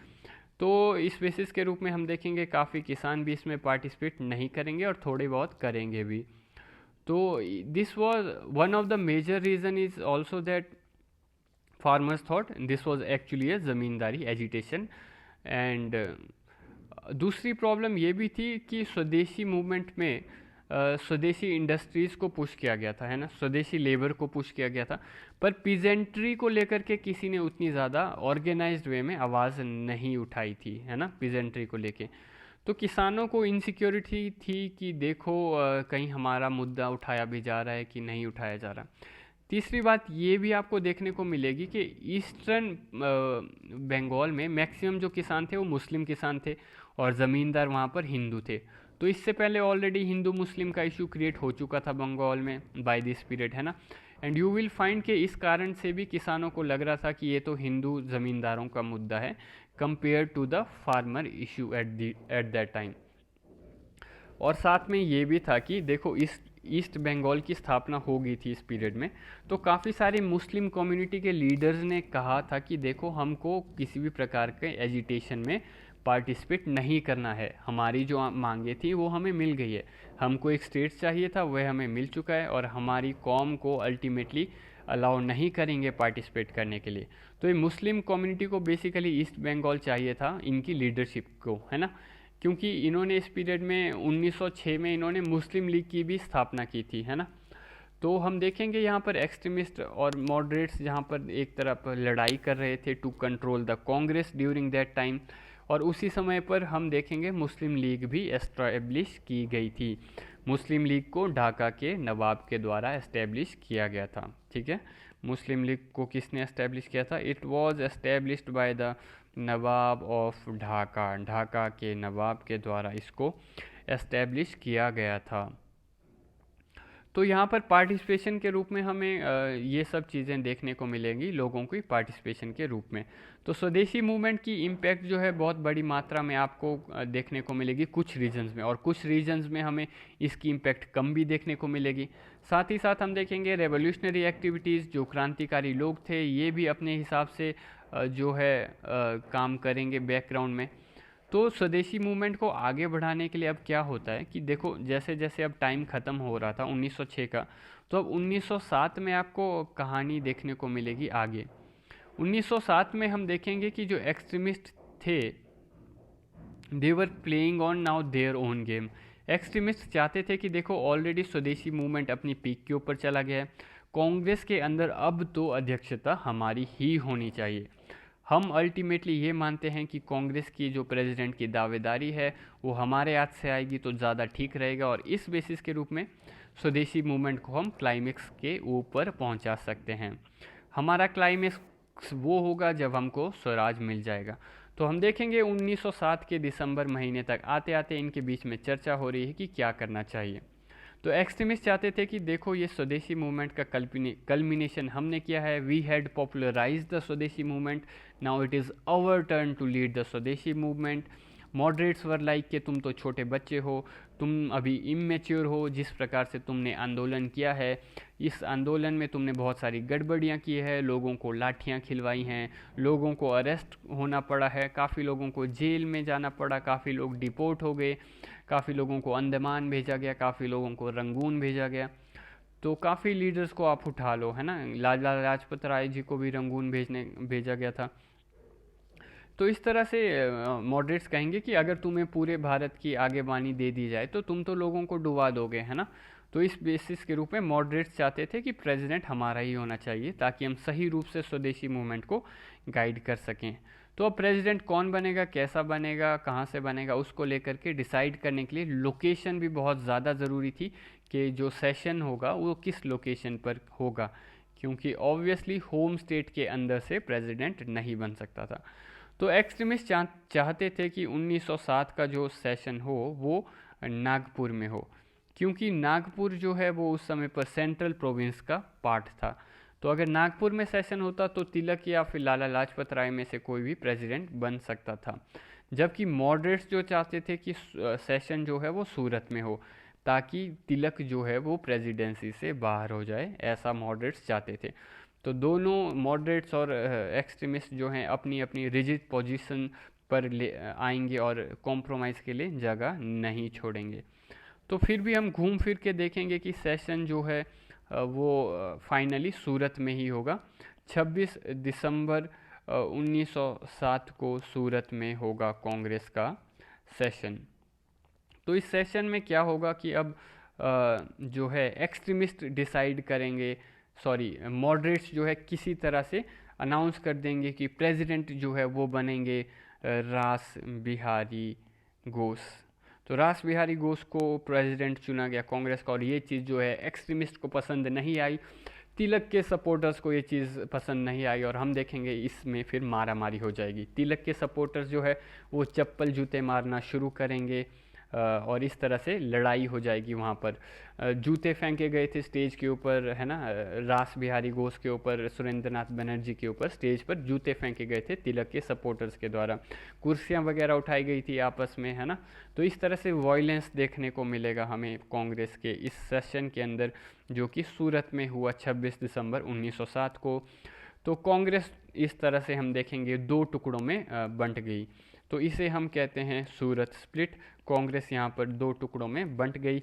एक्सट्रीमिस्ट को जो है पार्टी से बाहर फेंक दिया गया, और तो और सरकार भी यही चाहती थी, ब्रिटिश सरकार यही चाहती थी। तो एक्सट्रीमिस्ट को पार्टी से बाहर फेंका गया। उसके बाद जो है गवर्नमेंट जो है वो एक्सट्रीमिस्ट के ऊपर मैसिव अटैक शुरू कर देगी। बाय 1907 1908 हम देखेंगे कि मेजॉरिटी ऑफ एक्सट्रीमिस्ट लीडर्स जो हैं उनको कैप्चर कर दिया जाएगा सरकार के द्वारा, उनको जेल में डाल दिया जाएगा। हम देखेंगे कि 1908 में तिलक को जो है वो रंगून भेज दिया जाएगा 6 साल की जेल के लिए, ठीक है। तिलक को रंगून भेज दिया जाएगा फॉर 6 ईयर्स। इनको भेजा गया था प्रेस रिलेटेड इश्यूज़ के लिए, है ना। हम देखेंगे कि अरबिंदो को भी फंसा दिया जाएगा, और अरबिंदो को जो है मुजफ्फरपुर कॉन्स्पिरेसी में जेल में डाल दिया जाएगा। मुजफ्फरपुर कॉन्स्पिरेसी एक बॉम्ब ब्लास्ट का केस था, उसमें डाल दिया जाएगा। इसके अलावा हम देखेंगे कि अश्विनी कुमार दत्ता जो कि एक एक्सट्रीमिस्ट लीडर थे, उनको भी जेल में डाल दिया जाएगा। तो अश्विनी कुमार दत्ता ही थे जिन्होंने स्वदेश बंधव समिति बनाई थी। इसके अलावा हम देखेंगे बिपिन चंद्र पाल को भी जेल में डाल दिया जाएगा। तो इस तरह से कोई भी मूवमेंट होता है उसकी इंटेंसिटी को आप समझने की कोशिश करोगे कि उसकी इंटेंसिटी जो है वो परमानेंट नहीं होती। इंटेंसिटी वो धीरे धीरे शुरू होगा और बाद में जो है एनर्जी जो है वो कम हो जाती है मूवमेंट की। तो गांधी जी की ये स्ट्रेटजी होती थी इस केस में कि गांधी जी को जैसे ही लगता था हमने प्रेशर क्रिएट किया है, अब सरकार के सामने हमारे अपने लोगों के थकने के चांस है, तो गांधी जी तुरंत कॉम्प्रोमाइज़ करने पहुंच जाते थे। Gandhi ji was very smart in this case. He realize that very first thing के कोई भी आंदोलन 1-1.5 साल से ज़्यादा नहीं चल सकता, तो सस्ते में निपट जाओ, उसके बाद हम फिर से रिवाइव करेंगे। क्योंकि गांधी न्यू दिस पार्ट कि कोई भी आंदोलन को अगर हम लोग ज़्यादा पुश करेंगे तो लोग थक जाएंगे। तो इस तरह से कांग्रेस के अंदर हमने देखा स्प्लिट होता है सूरत के सेशन के अंदर, और फिर धीरे धीरे हम देखेंगे स्वदेशी मूवमेंट खत्म हो जाएगा। तो अगर हम रीजंस की बात करें, what were the reasons for the failure of the स्वदेशी मूवमेंट, तो हमें वो देखने को मिलेंगे। एक तो हमें देखने को मिलेगा गवर्नमेंट रिप्रेशन, गवर्नमेंट बहुत ज़्यादा रिप्रेशन करेगी लोगों के ऊपर। दूसरा हम ये भी देखेंगे कि जो अफेक्टिव ऑर्गेनाइजेशन नहीं हो पाई यहाँ पर इस मूवमेंट की, ठीक है। There was lack of effective organization, या फिर हम कह सकते हैं एक अफेक्टिव पार्टी स्ट्रक्चर की कमी थी।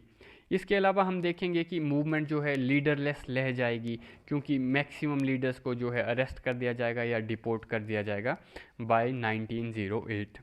इसके अलावा हम ये भी देखेंगे फेलियर का रीज़न ये भी था कि कांग्रेस के अपने अंदर जो है इंटरनल स्क्वेबल्स थे, जो कि हमें सूरत स्प्लिट के अंदर देखने को मिलते हैं।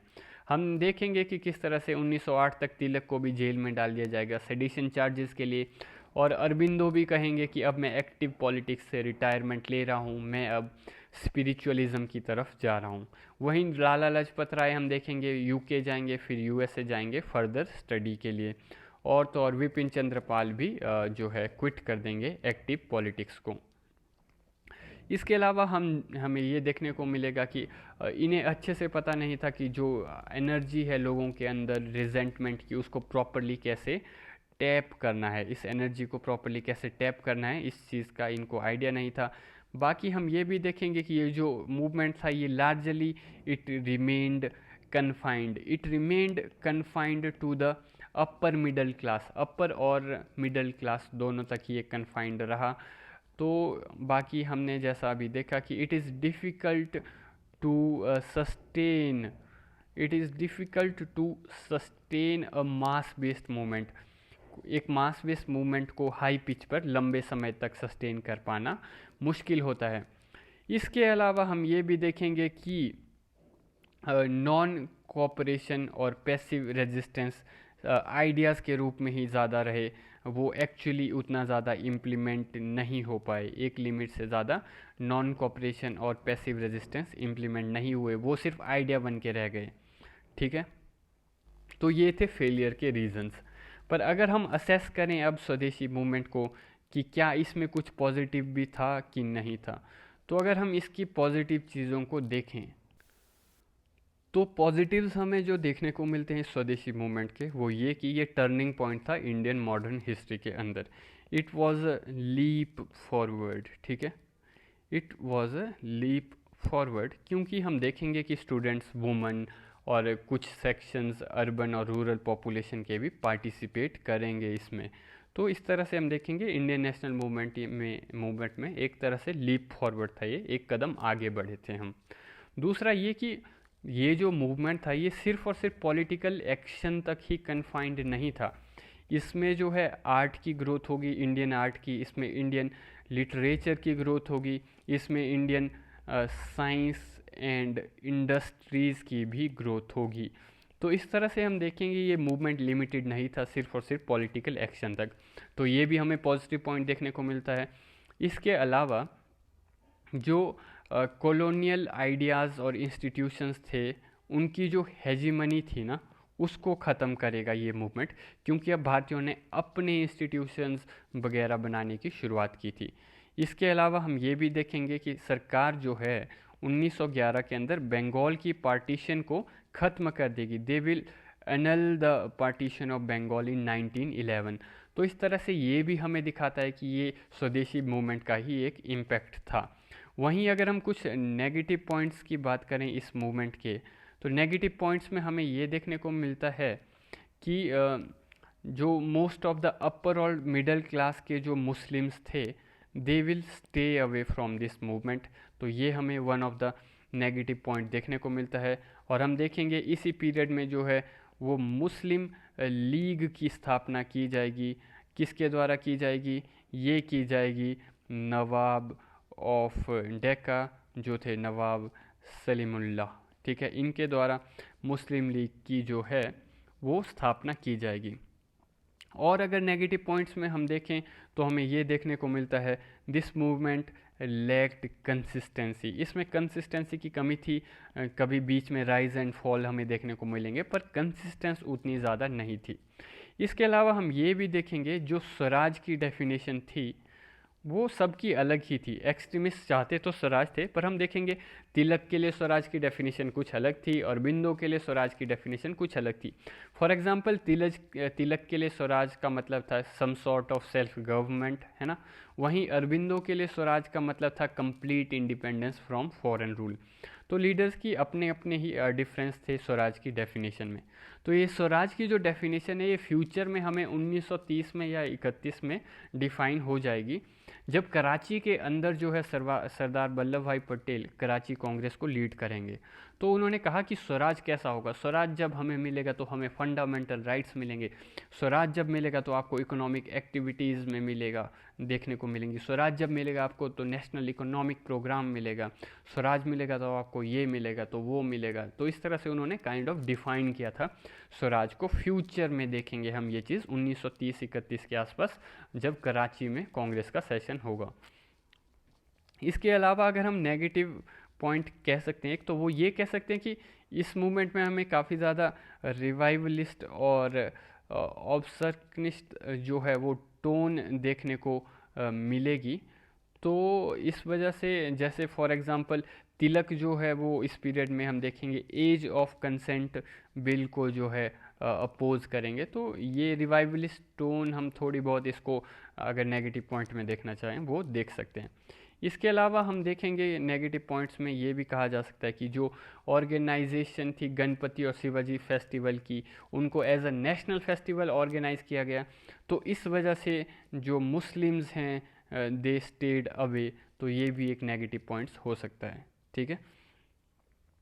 तो वहीं अगर हम एक बात करेंगे कि ये सब नेगेटिव पॉइंट तो थे, पर फाइनली हम देखेंगे जो भी है टोटल आउटकम इसका पॉजिटिव ही था, क्योंकि इसने जो है पेट्रोटिज्म की जो भावना है, देशभक्ति की भावना, उसको लोगों के अंदर बढ़ाया। और जो देशभक्ति की भावना है उसको एकेडमिक पास टाइम से इन्होंने कन्वर्ट किया to service and sacrifice for the country. इन्होंने नई डेफिनेशन दी पेट्रियोटिज़म की, वो थी service and sacrifice for the country. जबकि इससे पहले की पेट्रियोटिज़म की जो डेफिनेशन थी वो था एकेडमिक पास टाइम। कि बस आप लिखते रहो, है ना, अकेडमिकली, तो बस वो हो गया आपकी देशभक्ति। जबकि नई डेफिनेशन अब ये हो गई थी कि देश के लिए सर्विस और देश के लिए सेक्रीफाइस, ये है नई डेफिनेशन पैट्रियोटिज्म की। तो अगर हम मेनली डिफरेंस देखें कि डिफरेंस एक्चुअल में थे क्या क्या मॉडरेट्स और एक्सट्रीमिस्ट के बीच में, तो हमें देखने को मिलता है, एक तो हमें सोशल बेस को लेकर के डिफरेंस देखने को मिलता है। जहाँ मॉडरेट्स का जो सोशल बेस हमें देखने को मिलेगा वो ज़मींदार देखने को मिलेंगे, अर्बन लोग देखने को मिलेंगे। वहीं रूरल और लोअर क्लास हमें as a social based of extremist देखने को मिलेगी। इनका जो सोशल बेस था वो था रूरल एंड लोअर क्लास। अगर हम आइडियोलॉजी की बात करें, मोस्टली मॉडरेट्स की आइडियोलॉजी हमें वेस्टर्न थॉट्स देखने को मिलेंगे, है ना। वहीं जो एक्सट्रीमिस्ट हैं उनकी आइडियोलॉजी नॉर्मली इंडियन हिस्ट्री और कल्चर से लिंक्ड होगी। वहीं अगर हम देखें, मॉडरेट्स का ये मानना था कि ब्रिटिश जो है वो भारत के लिए अच्छे हैं, अगर हम ब्रिटिश की तरफ लॉयल रहेंगे तो भारत का विकास करेंगे। वहीं एक्सट्रीमिस्ट का मानना था कि ब्रिटिश क्राउन जो है वो अनवर्दी है इंडियन लॉयल्टी के, British crown is not worthy for the Indian loyalty. तो ये ब्रिटिशर्स की गुडनेस के विचार को रिजेक्ट करते थे एक्सट्रीमिस्ट। वहीं हम देखेंगे जो डिमांड होती थी, जो मॉडरेट्स की डिमांड होती थी, वो होती थी कॉन्स्टिट्यूशनल रिफॉर्म्स। और वहीं अगर हम देखें एक्सट्रीमिस्ट की जो डिमांड होती थी वो होता था स्वराज, ठीक है। वहीं अगर मेथड्स की बात करें तो मॉडरेट्स अपनाते थे 3P मेथड, यानी कि prayer, petition and passing resolution. Prayer, petition and passing resolution. वहीं एक्सट्रीमिस्ट का जो तरीका होता था वो एक्स्ट्रा कॉन्स्टिट्यूशनल तरीका होता था। एक्स्ट्रा कॉन्स्टिट्यूशनल तरीके में जैसे कि बॉयकॉट हो गया, पैसिव रेजिस्टेंस हो गई। तो ये था मेनली डिफरेंस इन दोनों की अप्रोच के बारे में।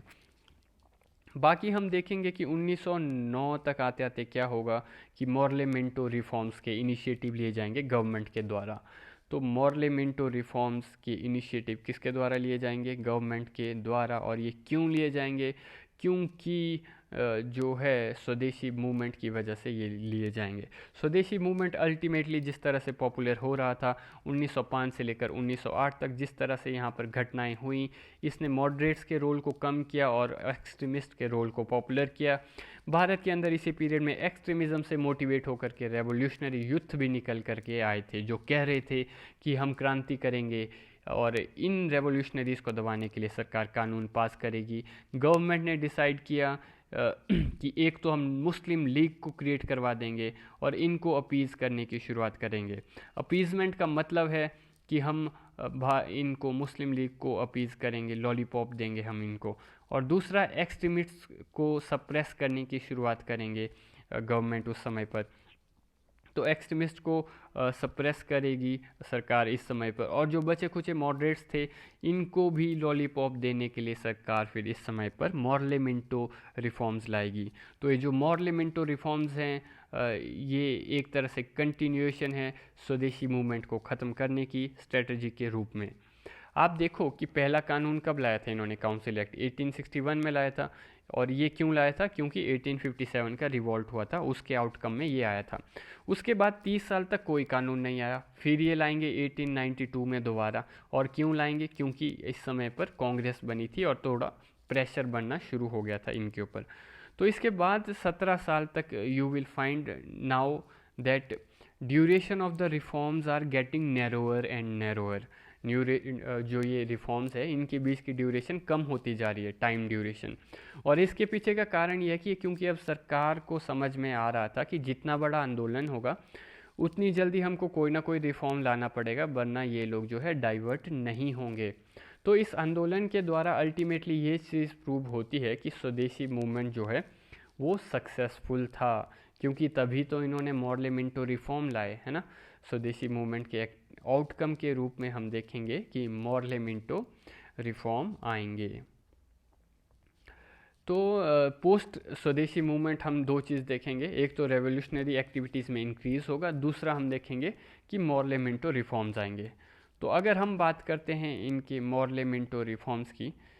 ठीक है, मॉर्ले मिंटो रिफॉर्म्स की बात करें अगर हम, एक तो क्यों आए ये इस समय पर, एक तो नेशनलिज्म बढ़ रहा था, है ना, मॉडरेट्स एक्सट्रीमिस्ट की स्टोरी हमने देखी, स्वदेशी मूवमेंट हुआ इस पीरियड में, रेवोल्यूशनरी एक्टिविटीज़ भी काफ़ी बढ़ गई थी, और साथ ही साथ ब्रिटेन के अंदर भी, इंग्लैंड में इस समय पर पॉलिटिकल चेंजेस आए थे। इंग्लैंड में एक नई पार्टी पावर में आई थी इस समय पर, जो कि थी लिबरल पार्टी, और लिबरल पार्टी का मानना था कि जो बंगाल का पार्टीशन था वो एक ब्लंडर था, बंगाल का पार्टीशन जो हमारी सरकार ने किया वो एक गलत फैसला था, ये लिबरल पार्टी का मानना था।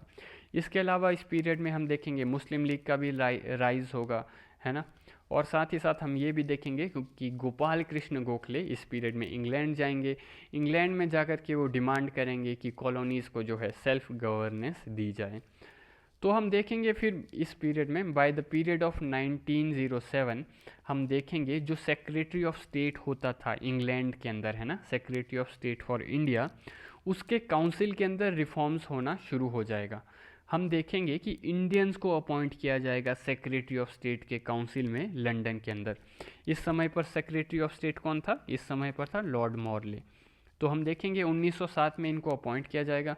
दो भारतीय जिनको अपॉइंट किया जाएगा, एक थे सैयद हुसैन सैयद हुसैन बिलग्रामी, ठीक है, और दूसरे थे केसी गुप्ता। ओके, तो गवर्नमेंट ने क्यों अपॉइंट किया इन लोगों को, इसलिए अपॉइंट किया क्योंकि इन्हें लगा था कि कोई बड़ा विद्रोह हो सकता है, जिस तरह से रेवोल्यूशनरी की एक्टिविटीज़ चल रही हैं, तो हमें कुछ ना कुछ रिफॉर्म्स लाने चाहिए और चेंजेस लाने चाहिए। बाकी अगर हम मॉर्लेमेंटो रिफॉर्म्स में देखें, जो चेंजेस आएंगी मॉर्लेमेंटो रिफॉर्म्स के थ्रू, वो ये कि जो गवर्नर जनरल का जो काउंसिल था, ठीक है, उसमें दो पार्ट होते हैं, है ना, एक एग्जीक्यूटिव काउंसिल और दूसरा लेजिस्लेटिव काउंसिल। तो एग्जीक्यूटिव काउंसिल के अंदर हम देखेंगे पहली बार एक इंडियन की अपॉइंटमेंट होगी, और वो थे एस.एन. सिन्हा। इसके अलावा लेजिस्लेटिव काउंसिल में लोगों का जो नंबर है सीट्स, वो इंक्रीज़ करके इन्होंने 69 कर दी। इस 69 के अंदर 37 जो थी, 37 थी ऑफिशियल मेंबर्स थे, इसमें कोई भी इंडियन नहीं था, ठीक है, there was no Indian in it. और 32 जो थे, 32 वर नॉन ऑफिशियल, ये थे भारतीयों के लिए। तो नॉन ऑफिशियल में 5 जो है नॉमिनेटेड थे, ठीक है, 5 तो नॉमिनेट होकर के आएंगे, 27 जो है वो इलेक्ट होकर के आएंगे। पर जो ये 27 इलेक्ट होकर के आएंगे, इसमें से 8 जो है, 8 seats were reserved for Muslims, ठीक है। तो इन सीटों में क्या होना था, कंटेस्टेंट भी मुस्लिम होगा और जो वोटर्स हैं वो भी मुस्लिम ही होंगे। तो इस तरह से हम देखेंगे कि बाकी की जो इंडियन सीट्स हुआ करती थी इंडियन कम्युनिटी के लिए, जो सीट्स अपॉइंट की थी, तो उसमें चुनाव लड़ सकते थे, पर यहाँ पर कंटेस्ट करने के लिए और वोट करने के लिए आपको यहाँ पर कुछ क्राइटेरिया फुलफ़िल करने पड़ेंगे, ठीक है। और ये क्राइटेरिया के अंदर आपके पास प्रॉपर्टी होनी चाहिए, आपके पास एजुकेशन होना चाहिए, और तो और आपके पास टैक्स पेइंग एबिलिटीज़ भी होनी चाहिए। तो होता क्या था कि बाकी सारी सीटों में भारतीय लोग बहुत ही लिमिटेड होंगे, क्योंकि दूसरी तरफ हम देखेंगे मुस्लिम सीटों में कोई भी प्रकार का क्राइटेरिया नहीं मिलेगा। मुस्लिम सीटों के अंदर अगर आप देखोगे, जैसे कि आज की डेट में जो जनरल सीट्स हुआ करती हैं, ठीक है, सॉरी, जैसे जो सीटें थी उनके अंदर आप देखोगे हिंदू या फिर जो नॉर्मल जनरल सीट्स थी, इनको जनरल सीट कह सकते हैं हम, क्योंकि इनमें कोई भी कंटेस्ट कर सकता था इलेक्शन वहाँ से, जो जनरल सीट्स थी, है ना। आपको बस कुछ कुछ क्वालिफिकेशन डाल दिए गए हैं और ओपन सीट्स के अंदर से, है ना। तो इस तरह से by providing electorates under the 1909 act, ठीक है, British try to work very smart, ठीक है। Here you will find that there are 27 elected members, within 27 8 are Muslim seats and having a very separate status, जहाँ पर basically इनको direct election होगा मुस्लिम seats में, जबकि हम बाकी बची हुई जनरल सीट्स में देखेंगे तो इनडायरेक्ट इलेक्शन था, क्योंकि इनके इलेक्शन के लिए इन्होंने क्वालिफिकेशन डाल दी, और कहा जाता है कि you can only vote and you can only get elected if you have this much criteria, है ना। तो वी विल सी 1909 के अंदर भारत में कम्युनल रिप्रेजेंटेशन की शुरुआत होगी। Now it will be beginning of communal representation, यानी कि कम्युनिटी के आधारित रिप्रेजेंटेशन की शुरुआत होगी। ये communal representation ultimately you will see will lead to, किस चीज़ की तरफ लीड करेगी? ये लीड करेगी हमें भारत के बंटवारे की तरफ, ये लीड करेगी हमें डिवाइड एंड रूल की तरफ। ओके, तो हम देखेंगे कि किस तरह से क्वालिफिकेशन ला दी गई थी जनरल वाली सीट्स के लिए, जबकि मुस्लिम वाली सीट्स जो हैं वहाँ पर डायरेक्ट इलेक्शन होने थे। इन्होंने प्रोविंशियल काउंसिल्स के अंदर भी कम्युनल रिप्रेजेंटेशन लाई थी, ठीक है। बाकी हमने देखा 1909 में पहली बार एग्जीक्यूटिव काउंसिल, जो कि वाइसरॉय का एग्जीक्यूटिव काउंसिल था, उसमें एक भारतीय ऐड होगा जो कि थे एसपी सिन्हा। इसके अलावा हमने देखा 1907 में 2 इंडियंस को भी सेक्रेटरी ऑफ स्टेट के काउंसिल में डाला जाएगा, वो होंगे एस.एच. बिलग्रामी और के.सी. गुप्ता, ठीक है। तो कम्युनल रिप्रेजेंटेशन दी गई, मुस्लिम्स को सेपरेट इलेक्टोरेट्स लाए गए मुस्लिम्स के लिए, only Muslims can vote for Muslims, it was introduced through Morley Minto reforms. Lord Minto को भारत के अंदर जाना जाता है as father of communalism in India, he is known as father of communalism in India, ठीक है, father of communalism in India.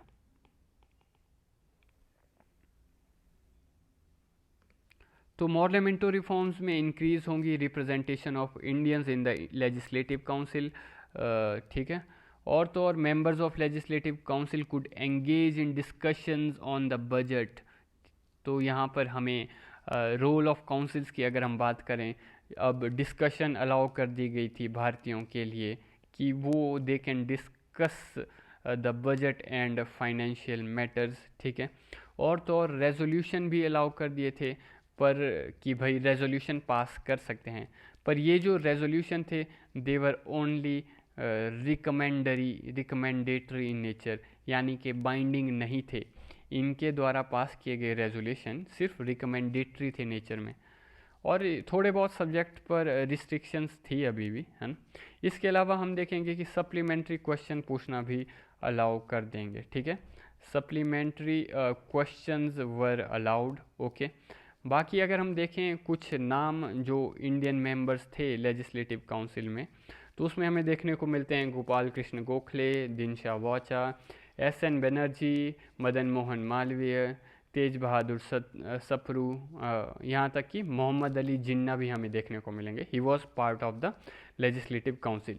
Mohammad Ali Jinnah वो Muslim seat पे लड़ा था, ठीक है। मोहम्मद अली जिन्ना मुस्लिम सीट्स पर लड़ा था इन इलेक्शंस में। ये जिन्ना जो है 1906 के समय में दादा भाई नौरोजी का शिष्य हुआ करता था। He was the secretary of दादा भाई नौरोजी। तो नौरोजी साहब जब कलकत्ता सेशन की अध्यक्षता कर रहे थे, तो ये 1906 में, तो पीछे फाइल पकड़ के खड़ा रहता था। तो जब ये मॉर्ले मिंटो रिफॉर्म्स पास किए गए ना, तो जिन्ना ने इनकी कड़ी निंदा की थी। 1909 में उसने मॉर्ले मिंटो रिफॉर्म्स की कड़ी निंदा की और कहा कि ये कैसे आपने हिंदू और मुसलमानों को अलग अलग कर दिया है, सेपरेट वोटिंग दे रहे हो आप लोग, है ना। पर एक तरफ आप देखोगे कि वो तो इसका ऑब्जेक्शन कर रहा है, और दूसरी तरफ खुद मुस्लिम सीट के ऊपर कंटेस्ट करेगा और फिर विधान परिषद में जाएगा। तो एक साइड के ऊपर you are criticizing the act and on the other side you are contesting on the Muslim seat. Why don't you contest on the general seat then, है ना। आपने ओपन सीट के ऊपर कंटेस्ट क्यों नहीं किया अगर आपको ऑब्जेक्शन था। Muslim were allowed to contest in the open seat, जैसे आज की डेट में रिजर्वेशन में होता है कि जो रिजर्व कैटेगरी के लोग हैं they can contest on the general seat, ठीक है। तो इस तरह से जिन्ना भी वैसा कर सकता था, है ना, पर जिन्ना ने नहीं किया। तो हाँ, ठीक है। तो आज के लिए इतना ही, बाकी अब हम नेक्स्ट लेक्चर में देखेंगे। Thank you very much, okay.